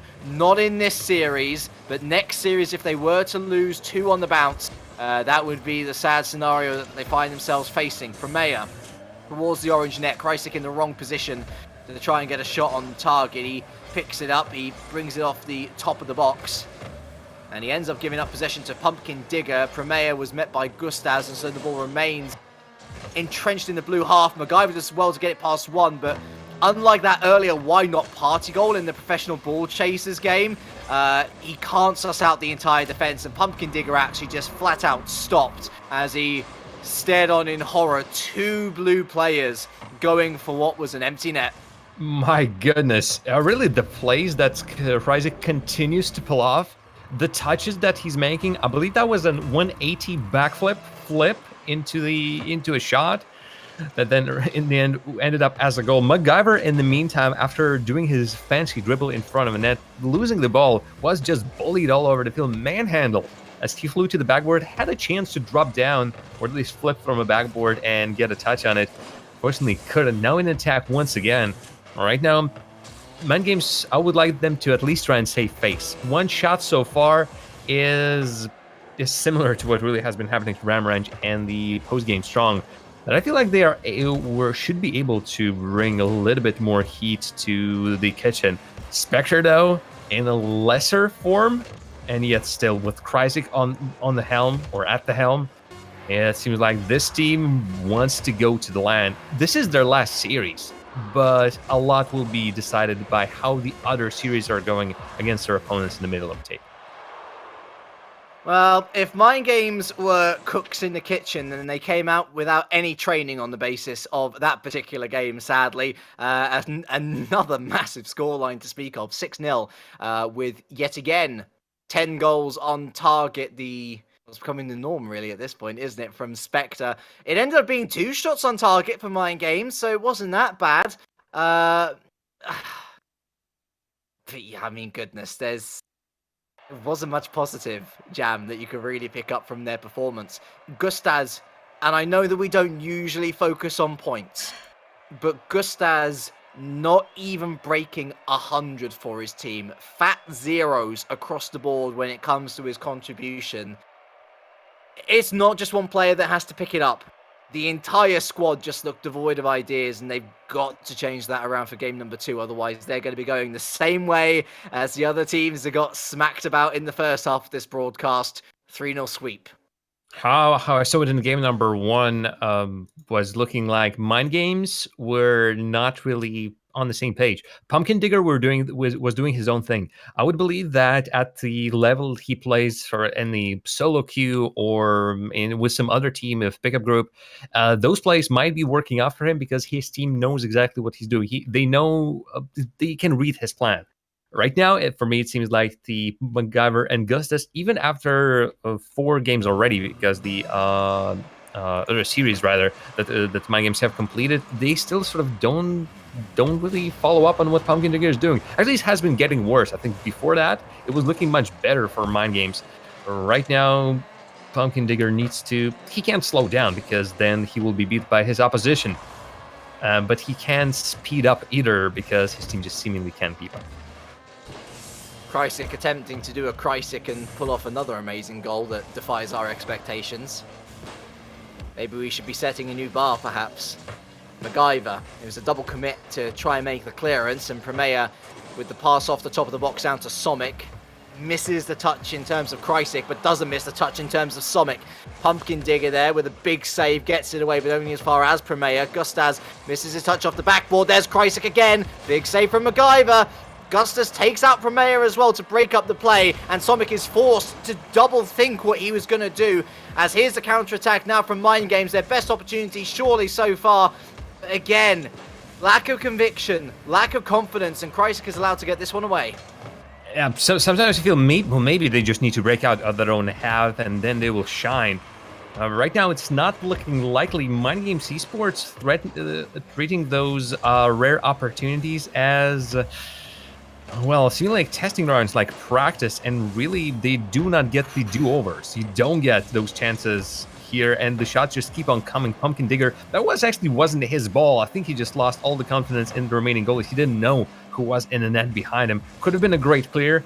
Instead of ended up being a ball stuck in Mind Games half, and with the goalie down, they will clear this one out. But that's not a confident touch for MacGyver's ball. Pinballs in between the defenders of the Mind Games. What looked like finally, if not a breakthrough, then at least a clear ball, ends up being a horror story for them. The presence that Krysic has, that he was working with no boost, and yet the defenders were still trying to defend off something that he was going to try and create. 3 minutes remain on the clock, and it's admittedly a better start for Mind Games, but still not going the way they want. Still no goal scored as of yet this series. Off the backboard, Premea is going to follow up his own touch. Gustas completely fluffed the clearance, but it ended up actually being the best thing that could have happened because Premea wasn't able to read it properly. Speaking of, here he comes again. Off the backboard, lies in wait, Somic. This should be MacGyver's, gets it downfield. Premea with a touch off his caboose. Continues to play, almost punches it through. Krysic does finish up, and on the stroke of half-time, the lead has been doubled. Ding and a dong. Premea with a perfect touch puts it past Pumpkin Digger, who really was aiming for something else altogether. Puts it past Gustus, who went for a boost in the corner. And in the end, Spectre, that was a perfect shot that almost nobody could save in that situation, unless they really had someone on the far post. They just didn't have enough players in the net. Their rotations were still coming through. Spectre hit hard, but with the amount of shots that they're putting on target, oh, Premea, hello there, the top shooter of the whole league. Right now coming up with more shots and more importantly with more goals. Did Premea even have any boost? Yep, by the end there, just enough. And just with enough placement of his card to get that ball past the Mind Games defenders who put it on the initial block. All the single ladies, put your hands up and celebrate, because we have our first Mind Games goal, and it comes from the most unlikely of sources. MacGyver with the kick. Krysic, out of all people, misses the kickoff. I don't think the plan was a fake kickoff, because I don't think anyone on the Spectre's defense knew there was a fake kickoff. It all ends up a little bit strange for the Spectre. Didn't expect that.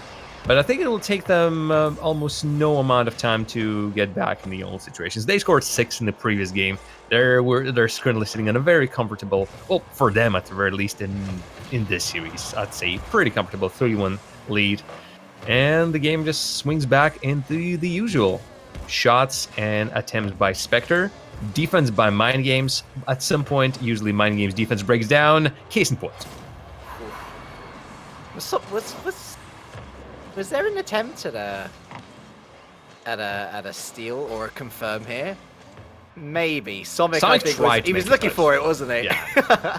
I mean, it only helps if you get a chance of skipping the ball a little bit stronger, putting a little bit more oomph on it. When there's a possible chance of your opponent actually catching the ball, you should go for it, especially if it actually works. Something didn't reach, didn't hurt the situation either. What really hurt the situation was Mind Games both going for the same ball on a flank, in the end going way too hard and leaving so much space behind that Sonic, even with the ability to touch it, he didn't even need to do this. They were already out of position just enough for Spectre just to hit it on target. Miscommunication by Mind Games nets them a full goal against them. Gustaz, good pressure from Mind Games. Of course, it's pressure that Spectre can ultimately afford to suffer, given that they are now 3 goals ahead, with, as it just stands now, a minute remaining on the clock here in game number 2. Good clearance here, and Pumpkin Digger, he's going to pick this up in his own corner, picks up the 100 boost as well. Gets it over 2 players, actually, shadowing each other. It's a risky strategy. It does work out sometimes, especially in the offense. And Premea's left to deal with this one on the backboard.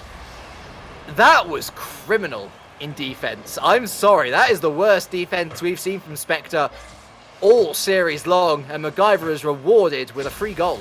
That was strange. Primea saw the situation, saw that the clear would end up somewhere in the midst of the Mind Games players, and maybe Primea just was expecting a more stronger touch on it. It fell off this car, although I think that was as good as touch as he may perhaps would have possibly gotten. Still, Mind Games out of that mess, get the ball in front of net. Pressure works up for them. They bring the 3rd player in just in time to score it, and Spectre, gets tested. 2 shots. Almost a 3rd shot coming in for Mind Games. 2 shots, 2 goals. Their conversion rate is impeccable. But for game number 2, it's still not enough. Good news, it's improving. This, unlike the Wii versus the post-game strong, where it was getting almost, well, there's some improvement, but it's hard to call 0 to 10, 2 to 10 to 0 to 7 an improvement, because that was still a stomp and tremendous one at that. Here, though, there's a much bigger improvement from 6-0 to 4-2. Now Mind Games are we're within 2 goals, and despite the amounts of shots that Spectre has put on target, Rickcaster math 17, which is a lot, only 4 made through. MacGyver really working his everything off in defense with those 5 saves. Pumpkin Digger assisting. There's still a big oof hanging over Gustas. Gustas needs to step up, because he was missing in game number 1. He was missing in game number 2. If Mind Games stand any chance of winning against Spectre, they need all 3 players on the field, preferably a 4th one, but regulation just doesn't allow it. They have to do with what they have. But the chance is still there, and Mind Games can still spoil the plans of Spectre while also increasing their position in the board. I mean, let's be fair here as well. With zeros across the line, Gustaz, I think, got 98 points last game. With an assist, he got 96 in game number 2. So that is inflated, because MacGyver's goals were hardly spectacular either. So I can't remember which one Gustaz got the assist for. But either way, you are right, there is an improvement. Whereas the 2 teams that we've seen get absolutely dominated previously, it was just like a tidal wave going over them. At least defenses have been set up on the side of Mind Games, and they look like a more solid unit. They've also scored through MacGyver. And so now it's trying to get as many pieces of this puzzle together to try and sneak a win in somewhere. Still feels like a very big ask from a team that's suffering just a little bit. Pumpkin Digger just goes wide. Although that was registered as a save from Premier, actually. In comes Gustaz, goes high at the crossbar. Pumpkin Digger! And they take the lead for the first time this series. And our league is elated that that has happened. And this is what was wonderful. MacGyver getting just enough time on the flanks to really think about what his next move is going to be. Goes in the right position, gets it straight to the middle, where Gustas was already able to put a shot on target a little bit high, but that pulled out the defenders of Spectre just enough for Pumpkin Digger to come in, and he needed to score that, and score that he will.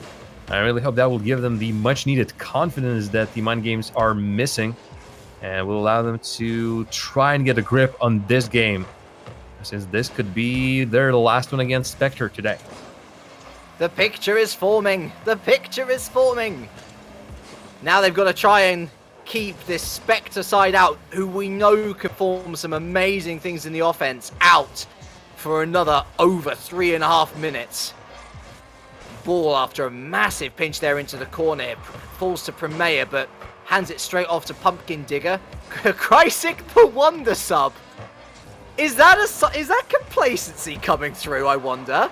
That's well, that's an in joke. I've mentioned that on Rewind Gaming well, not subreddit, but the Discord server. That I actually saw Krysic in there. I was a little bit surprised. Didn't see him there before, and mentioned that, man, like, you're doing really great. You are the wonder sub, because he really was. I still do consider that. We saw that in game number 1 and game number 2, especially in game number 1. So now it's just a little bit of fun being had, it seems, but complacency might roll in, because right now the Wonder Sub seemingly has lost his gleam and shine. No more of these crazy stuffs, crazy touches, and the Mind Games so far are weathering the storm. And Jam, this is big. This is really big, considering that we're talking about land places here. They can't afford to lose games unless they, you know. I tell you what, they're surviving in a half, aren't they? The ball trickling over both posts there. But yeah, they can't afford to lose games like this. Even if they end up winning the series, it could come back to bite them. Pumpkin Digger off the backboard. Just over 2 minutes remain now. Krysic in from the corner. Premier on target, and a big save from Gustaz. He's gone past the 100 points mark. Is this a good omen for Mind Games, perhaps? Or maybe not. Sonic 1-1. I mean, Caster Curse strikes yes again. Straight away. That's the quickest one yet. Oh, well. Sometimes it just, I mean, you don't even get a chance to blink. Mind Games were doing so well up until this point, stopping everything that Spectre were throwing at them. Even better, they were stopping Spectre even before Spectre could throw anything. That's the best part about it, because with 17 shots in the previous game, Spectre are now kept to a very meager 6. It's a very big difference in being able to really kill your opposition's attacks, and will help Mind Games in the further one. But as you said at our league, every single game drop, even if you win the series, can be the whole difference. Spectre, best they can hope for is a 4-3 result at the end of the season, and then it will come by the basis of a game win-loss ratio, or just the difference. So if Spectre lose here, it's a tie game, and they're now in the lead, but if they lose this one, it might indeed disqualify them from going on land. Oh, Gustaz and Pumpkin Digger. You know those monkeys where it's like see nothing, hear nothing, speak nothing? Indeed. That was 2 monkeys with hands over their eyes, see nothing. Absolute nightmare in defense. And once again, they almost hand the ball, a free opportunity to Spectre. Absolutely choking in the face of just a glimmer of hope into getting a game off. Spectre eSports here. Minute remaining. Can Mind Games find something? Gustaz tries to get it past Krysic, but he gets enough of his car on it, and it ends up in the hands of Somic. Krysic taking out Gustaz on the far side, by the way. Somic coming in and goes away. 3-1. Surely that's game over. It might as well be. It sounds like the free trial of great defense by Mind Games has been killed. Kryzik bullies Pumpkin Digger into the net, allowing Samek to finish up that air drag, putting it straight in the net.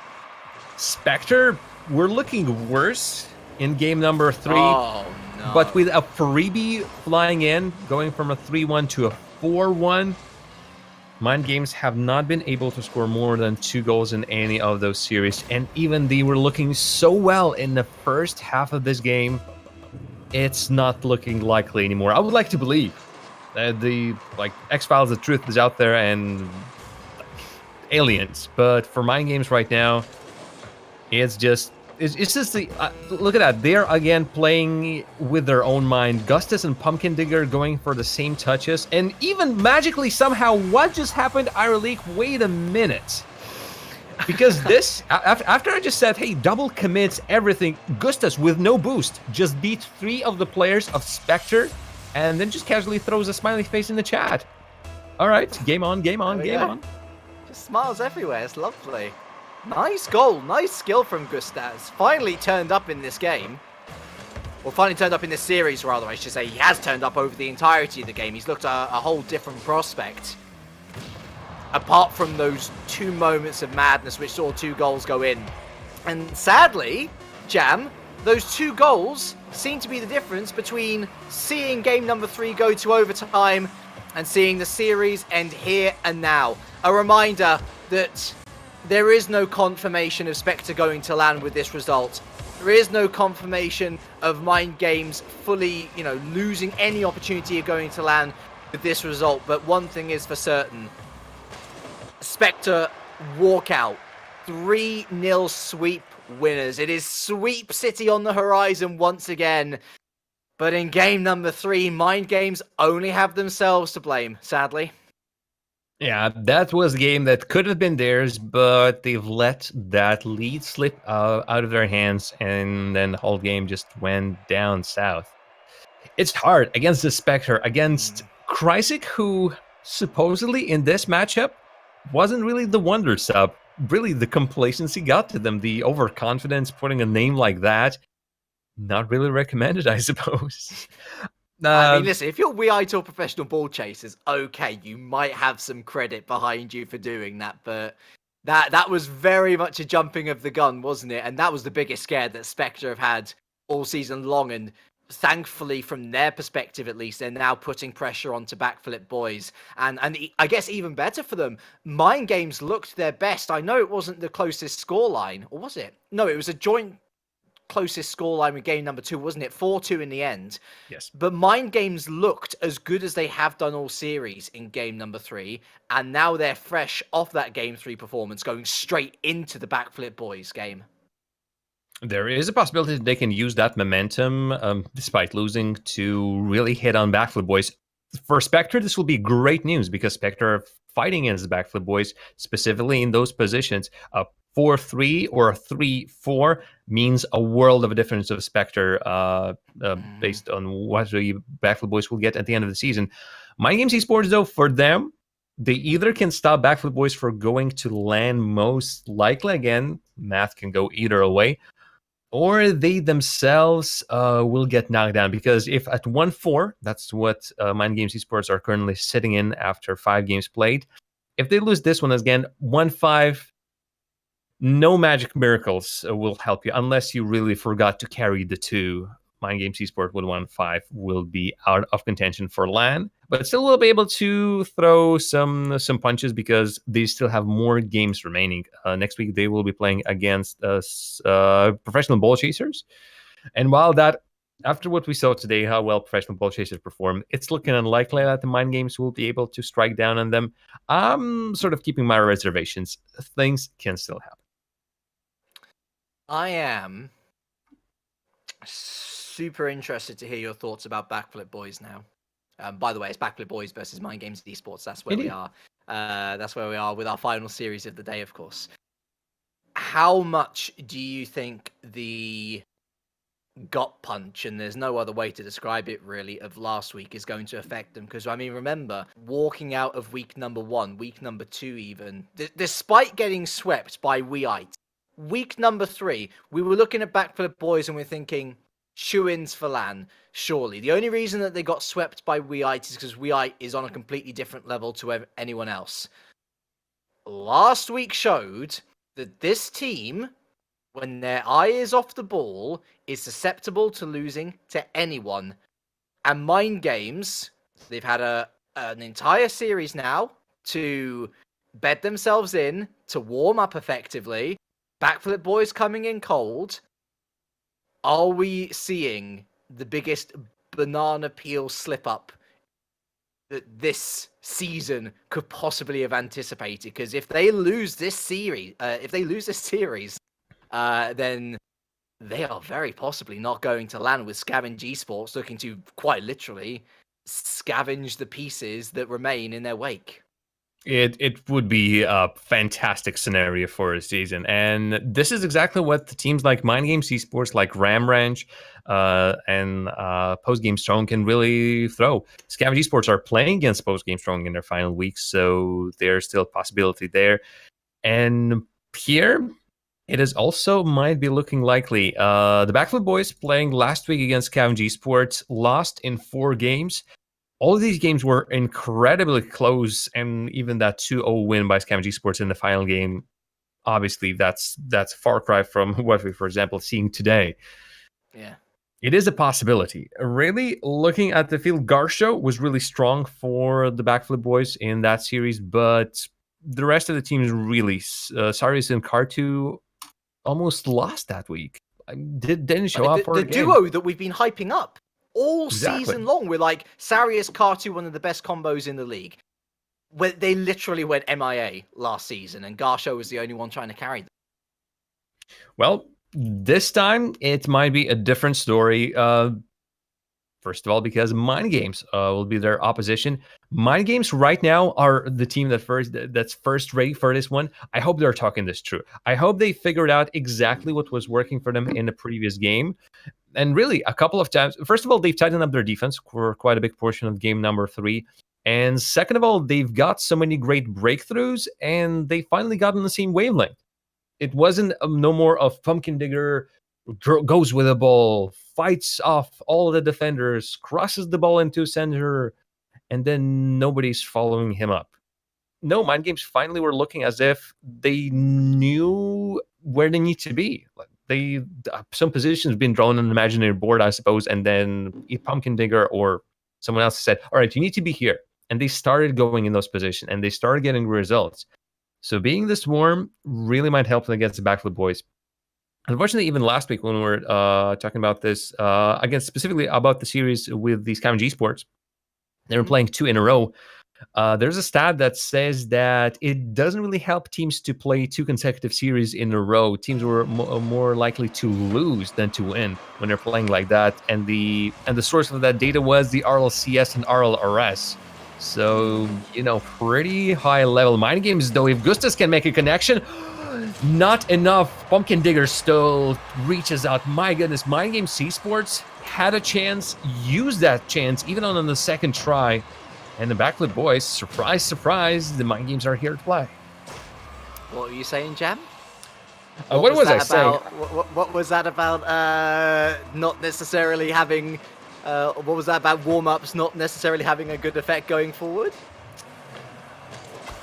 Sorry, what were you saying, Jam? What was Carlton there with a quick response off kickoff.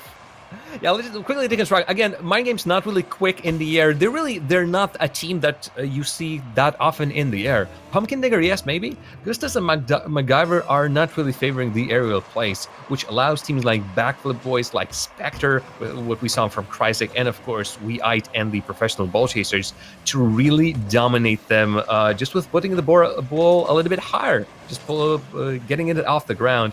That really throws a little bit of an uneasy situation at them, and not always they know how to act. Plus, again, the speed on that attack was just crucial. Now, the game has died down just a little bit.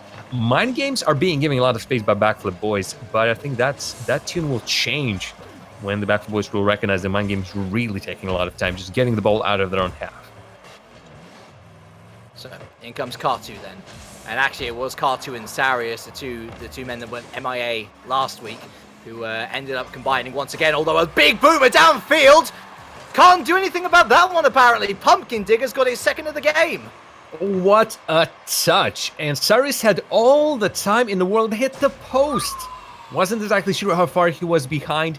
And that little mistake, misjudging exactly where you are on the field, despite him really taking his time to approach that ball, it is tough to make a save from behind your back.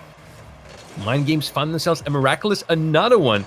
And Cyrus really needs to be careful because another mistake in that position would have really messed with his head. What a banger! And it means that we have lead re-established for Mind Games eSports. Kartu straight onto the backboard. Pumpkin Digger misses his touch. Sarius goes high for the waterfall shot. Gustaz was there lying in wait. And a double commit. It's Gustaz who takes control of the situation, though. Possession given up to Garsho. There's Sarius, helps it onto the backboard. Garsho in from the final touch. Here comes Kartu, who finally gets it on home. It's always a little bit underwhelming, isn't it? That little poof explosion. The same result is that it's 2-2, though, at least. Yes, well, it brings... The goal explosion might be a little bit unimpressive, but the game is just heating up. Carter putting his 5th shot on target, really testing out the defense of Mind Games. But the Pumpkin Digger is seemingly finally getting hot, getting the results. As I say that, my caster curse really puts this game to another domination by Backflip Boys. Just find himself an opportunity on the flank. Quick rotations, quick thinking. That's just the 101. You need to be moving all over the field, getting the clears of your opposition. And Mind Games thought that this was over with that clear. It just has only started. Since the Backflip Boys finally recognizing what's really happening on the field and just getting one after the other. Breakaway chance? Not this time. Sarah just spends a little bit too much time. That's a little doink from Kartu over to Sarius. By the way, first time they lead this series, the Backflip Boys. Early league leaders, may I remind you. Fighting to remain in with a chance, or to give themselves the best chance of even qualifying for LAN. Pumpkin Digger was eyeing up the shot, but Kartu took it away from him. Gustaz onto the backboard. And it's dealt with by the team in blue as we pass half-time. Sarius inwards, there's Kartu looking for the touch, MacGyver away. Gustaz into the corner. Not quite the corner, it ends up going onto the lower end of the backboard. Ends up with Pumpkin Digger now, MacGyver, and Pumpkin Digger messing up their opportunity there. Double committing, no communication it seems. And back into the blue danger zone. Ends up with Sarius, who makes more of a meal of it than before. Kartu. They get the little pinch off the wall here, and MacGyver throws it over to the side. It seems like, again, when the going gets tough, Pumpkin Digger is trying to carry his team on his shoulders, goes for every challenge himself. And perhaps not even calling out the things that's happening on the field. Together with his teammates also trying to prove themselves, this ends up in situations like that, double commits. It ends up situations like this, when once again forced to defend with their backs not to the net at all. Mind Games can see just off the Backflip Boys being a little bit quicker, a little bit more aggressive, and definitely a little bit more consistent than their opposition. Pumpkin Digger away. Booms it downfield. Tries to get the challenge in with Sarius, but Sarius wins out. Continuing the play, it's Garsho to the corner. And Sarius round said corner, only finds the front bumper of Pumpkin Digger. As well to win the second challenge, actually, but to no avail. Pumpkin Digger once again passes it down to Gustaz. And Kartu up from the corner, just looking to waste time now. This Backflip Boys outfit. Garsho goes high. Gustaz whiffs the shot, but Garsho also misses the shot. Gustaz saying thanks in the quick chat, but they've almost undone their own good work and their own good get away with it as we have 50 seconds remaining. Yeah, it was this close for Mind Games to conceding on that one. Lucky, but they need a lot more luck. All the dice rolls need to be going their way. Since with only 3 shots to their name, it feels like they've used their chances perfectly, but really they are not creating enough chances. And on the other side of the field, it seems like it just chance bonanza. It's raining chances for the Backflip Boys.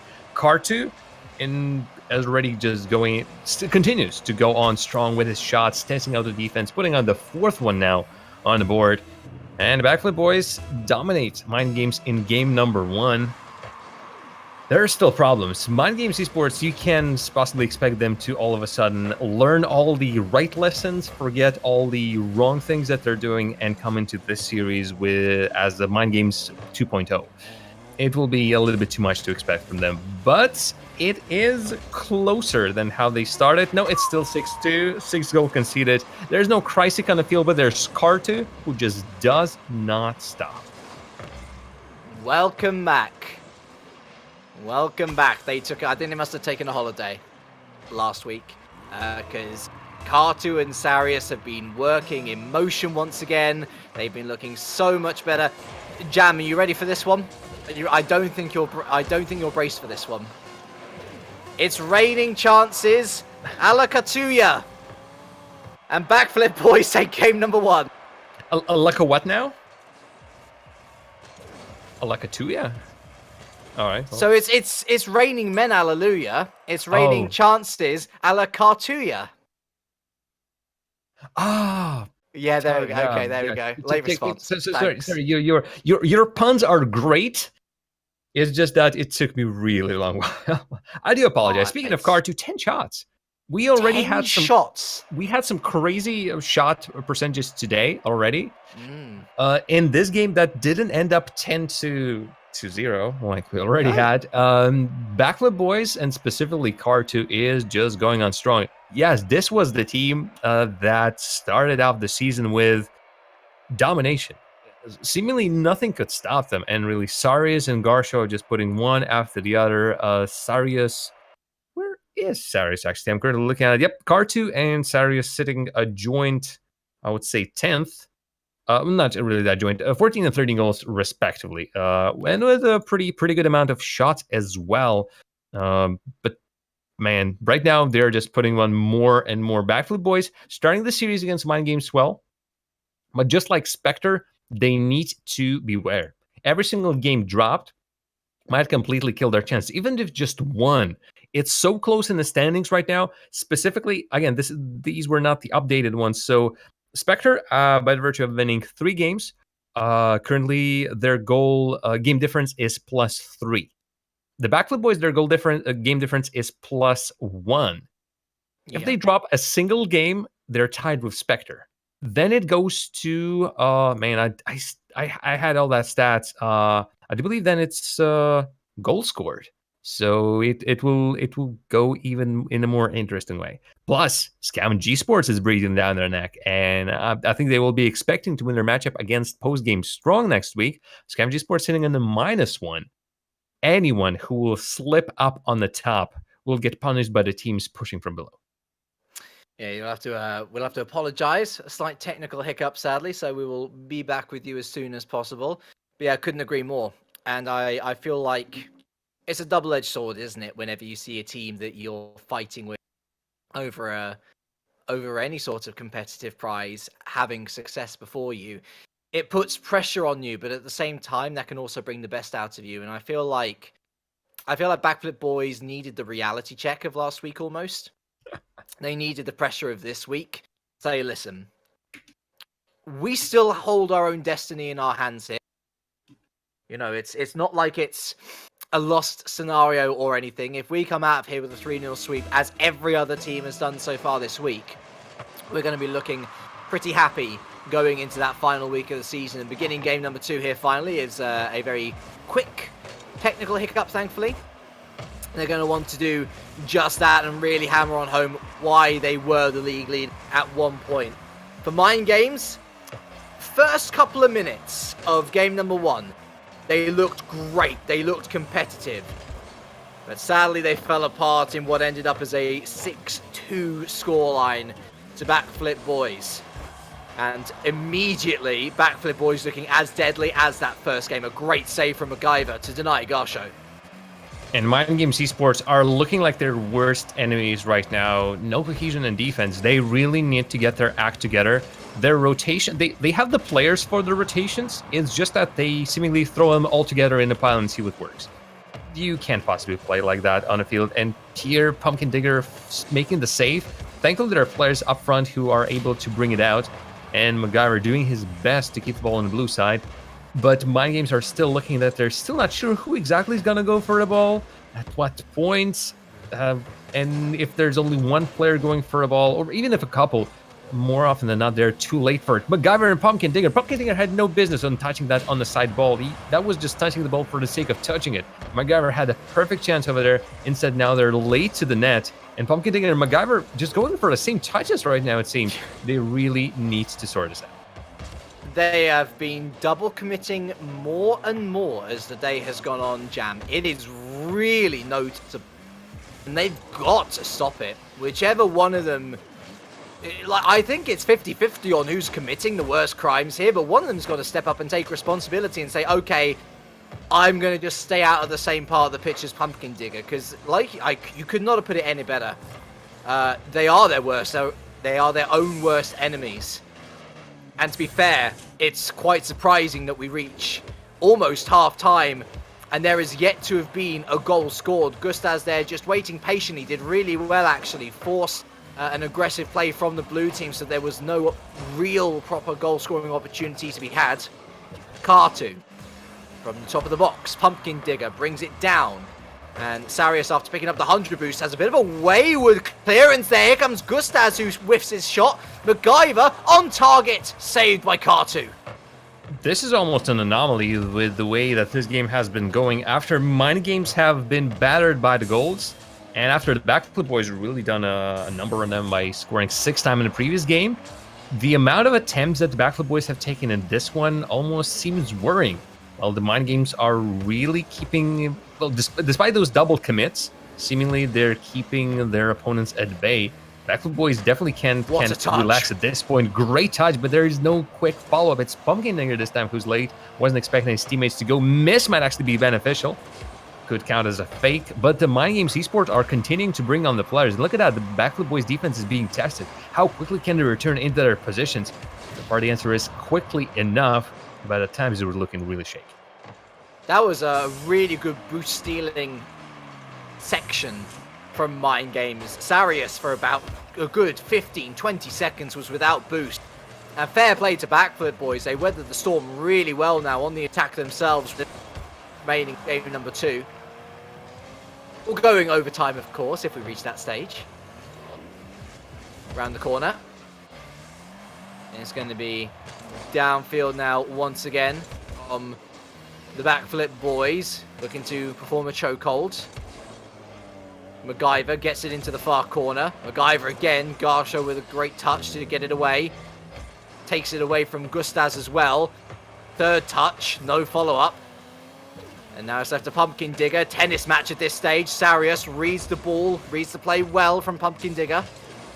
Garsho manages to mess up Gustaz's path enough so that he doesn't get a shot himself. R2 takes out MacGyver. Garshu I mean, it's not registered as a save, but it most certainly was. 30 seconds remain. Closest match we have had all day. Yeah, and right here when it matters the most, this is dangerous. Pumpkin Digger off the crossbar and out. He was in the way of the ball, still can continue to play. MacGyver, really the second player misses, and yet there's still enough time for Saris to return back into the net. Backflip Boys keep out alive, but the Mind Games eSport, this is their chance. They are, even if they don't win this series, this is their chance to take one off the Backflip Boys. They really need to be careful in those dying seconds. A goal can happen. Instead, it's going to the first overtime. As you said, the closest game so far. No goals in regulation. We haven't seen that in ages. Perhaps it's that thing I was complaining about early. The fact that all these teams have already used up all their goals today. First time this week. Garsho. Kartu. Infield to Garsho. Open net. And once again, it's the same problem, a recurring injury, and it's come back to haunt them once again. 19 seconds elapsed, and Backflip Boys make the last 5 minutes look like they were toying with Mind Games. Game number 2, point number 2, match point awaits. So unfortunate for Mind Games. surviving for such a long time and yet succumbing to just one tiny mistake. Gustas and Pumpkin Digger were not sure who's going for the ball where. I think in that situation, even just retreat, leave Gustas retreating back to the net, maybe grab a boost in the corner, make Pumpkin Digger go to the net and get to the proper position to defend. Instead, Gustas, I think, was bumped and really had no business in getting to the ball at all. Pumpkin Digger turned into it, but missed it altogether. One small mistake, one bout of confidence from Pumpkin Digger, which I'm still not sure if it's helping him or really cursing him. MacGyver and Pumpkin Digger still like to go for the same shots, same positions on the field. Mind Games Esports have done remarkably better. Backflip Boys have done remarkably worse in this game, actually, since their majority of their chances have just disappeared. But it's almost given them a chance. This is the closest Rocket League we've seen to date today. Well, at the very least. I mean, let's put this in context, Jam. In a week where we have seen 20 plus shots, almost 25 shots put on either net, we didn't even get 10 across either team in that last game. It was scrappy as hell. And yeah, in the week that we had games go to 11-2, going only to 1-0, it is like cold shower that you just all of a sudden take without you expecting it. Oh, great block opportunity from Saris. He was going for it. He knew exactly where that the ball will be cleared. Can't exactly get that. Backflip Boys started this one with an aim. Mind Games started this one off with regret, really, about how the previous game has gone. And a reminder, again, Backflip Boys, they can't secure a LAN place today. If things remain the way that they have been going all series, if Mind Games lose this game, then they are out of LAN contention. It'll be our final game of the day as well, so let's hope it's a good one. Gustas, just wide. Oh, so close. I know they were joking about post-game strong just at the end of last game, but goodness me, if their defense has been failing them, then their offense has seen Lady Luck abandon them. And really, it will be a wonderful story if Gustas, the player that has really been underperforming for Mind Games throughout the whole duration of the series, will finally come in strong. That was the important one. He stood right in the path of the ball. Could have gone horribly for him. Instead, Mind Games Esports apply enough pressure to bring the ball to the other side of the field. Not enough players to continue playing with that one. That was a perfect opportunity for them if they can use something like that again. Kartu looking to get the touch off the backboard. Gustas again there to meet the challenge. And looking to start the counter-attack himself, though, has minimal boost. MacGyver. Soft touch down, basically handing it off to Sarius, though Pumpkin Digger coming as the third man in. Gustas as well, keeping up this Mind Games pressure. Pumpkin Digger whiffs his shot, allows Kartu and Garsho to clear. And looks also difficult for Mind Games to get that through, and so easy for Backflip Boys to just get a 1-2 touch and ball is immediately flying from out of their own half. Gustas playing bully, pushing the defenders of Backflip Boys in the net because Backflip Boys' defense is solid. They all constantly have players in the net, so why not disrupt them and give a pretty good chance for Mind Games to get one on board. Gustas trying to find a way out. Kartu shot towards the net, MacGyver away. Only as far as Sarius. Waterfall shot coming in, away from Pumpkin Digger. Garsho again stops it from reaching the blue half. MacGyver and Kartu forced into a retreat here. As MacGyver continues to play, Kartu does well with 0 boost to stop that counter-attack. And now it's down to Sarius. Shots on target! And it goes all the way through! Unforgivable for Mind Games. Yes, allowing the shot is okay, but Pumpkin Digger just a little bit too... He's not even late. He was going for a net. He was getting in the right position, but the time that he took of getting around and ready for the position, he just didn't have enough boost and enough time in the end to stop that one. Unfortunate, but Mind Games get beat just by speed again. Pumpkin Digger tries to go hard, tries to go immediately on the other side of the field. Just that rage and aggression might help them. But this certainly doesn't. Mind Games find himself in the corner. It is not a time for a team meeting and not a time for a huddle. They really need to spread out again. Was that the goal that sees them completely eliminated from LAN? MacGyver looking to get this one away. Finds Pumpkin Digger, who's in the middle, but Sarius as well. The body block. Gustaz goes high. Sarius again. Great read.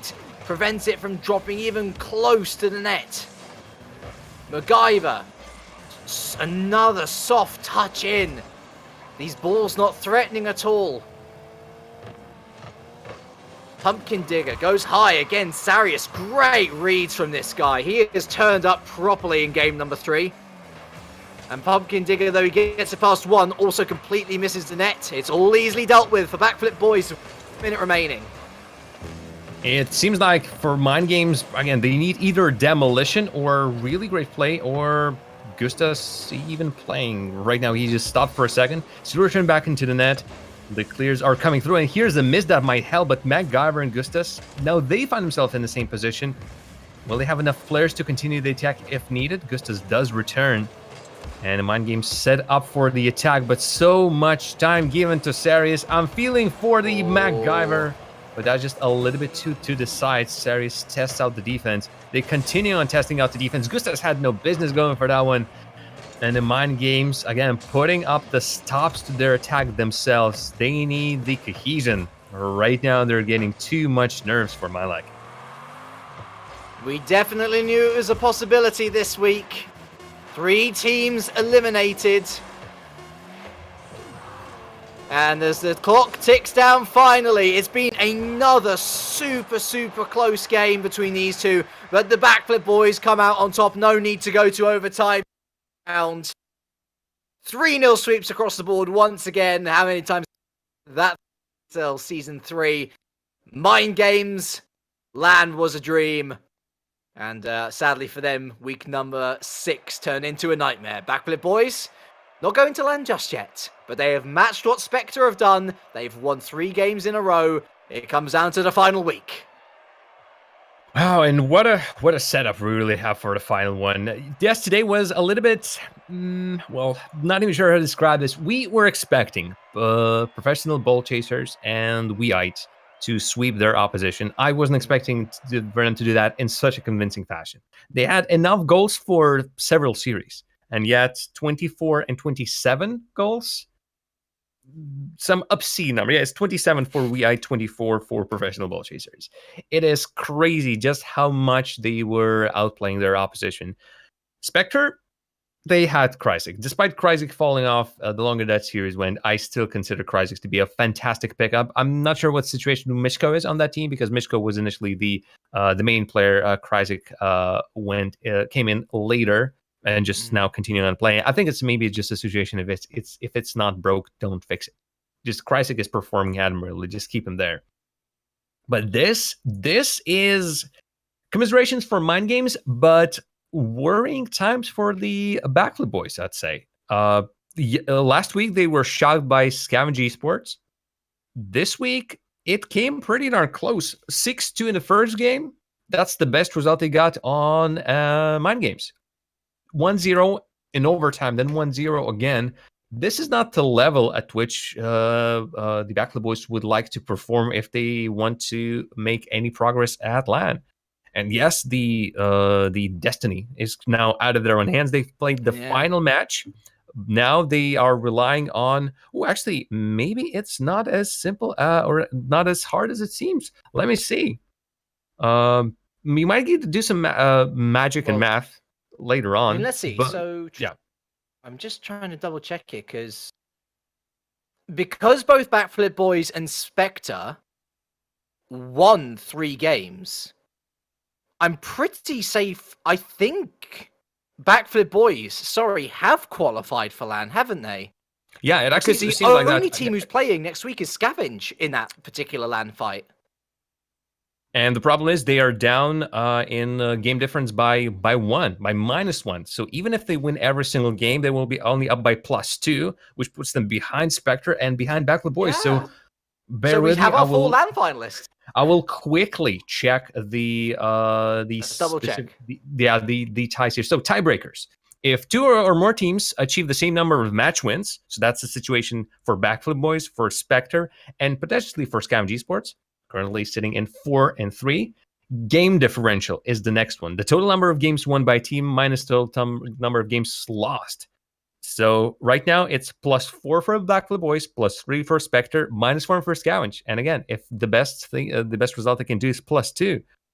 So just like that, our league, it seems like indeed we have just found out our 4 teams for LAN. And we are not excited about it one single bit. Also, it might be a possibility that our league has just dropped out. But wow, it came a little bit faster than we anticipated. Still, the next week is nothing to sneeze at, because we will have the much anticipated matchup between WeIte and the Professional Ball Chasers. One of these teams will finally lose a series, and I'm not sure exactly who to bet for or against, since WeIte have their classic setup. I mean, you look at the Chuvas, Minfipi, and Spring, and every single one of these players just performs equal to everyone else. You mentioned our league today. There is no star player, no someone to carry them. Every single player on that team is carrying the other two, and that's great. For Professional Ball Chasers, though, it's One Party, Kiki, and Phoenix, all fantastic players. Phoenix, even when he's not playing, if Trex is on, I mean, almost improvement, I would even say. And actually, getting to that point, I would call Trex to be my MVP of this week. I have nothing against that whatsoever. I agree with you entirely. Let's shake hands on that one. That's doesn't work, damn it. It doesn't really work, does it? So it seems that everything is set for week 7. A fun week. An exhibition week. Scavenge versus post-game strong. Will WeIte and Professional Ball Chasers be able to maintain their 100% record going up until the fight? I mean, I realise that between the community, between the casters and the organisers, the match of the week has yet to be decided, but I think we all know what game number 4, the final match of the season, or series number 4, I should say, is going to be. WeIte versus Professional Ball Chasers is going to be one heck of a ride. And we hope that you are all here to join us for it. Thank you all very much for watching. We have our LAN final in the form of WeIte, Professional Ball Chasers, Backflip Boys, and Spectre. What order are the top 2 going to end up in, though? That's the question going into week 7. For here, we are all done and dusted. Big thank you, of course, to Jaro, Jam. Big thank you to all of the guys in the background, the hosts on the desk. And in and amongst all the other games, of course, I have been Ira Leak. And from week 6, there's just one left before we head off to HyperTown. Take care for now.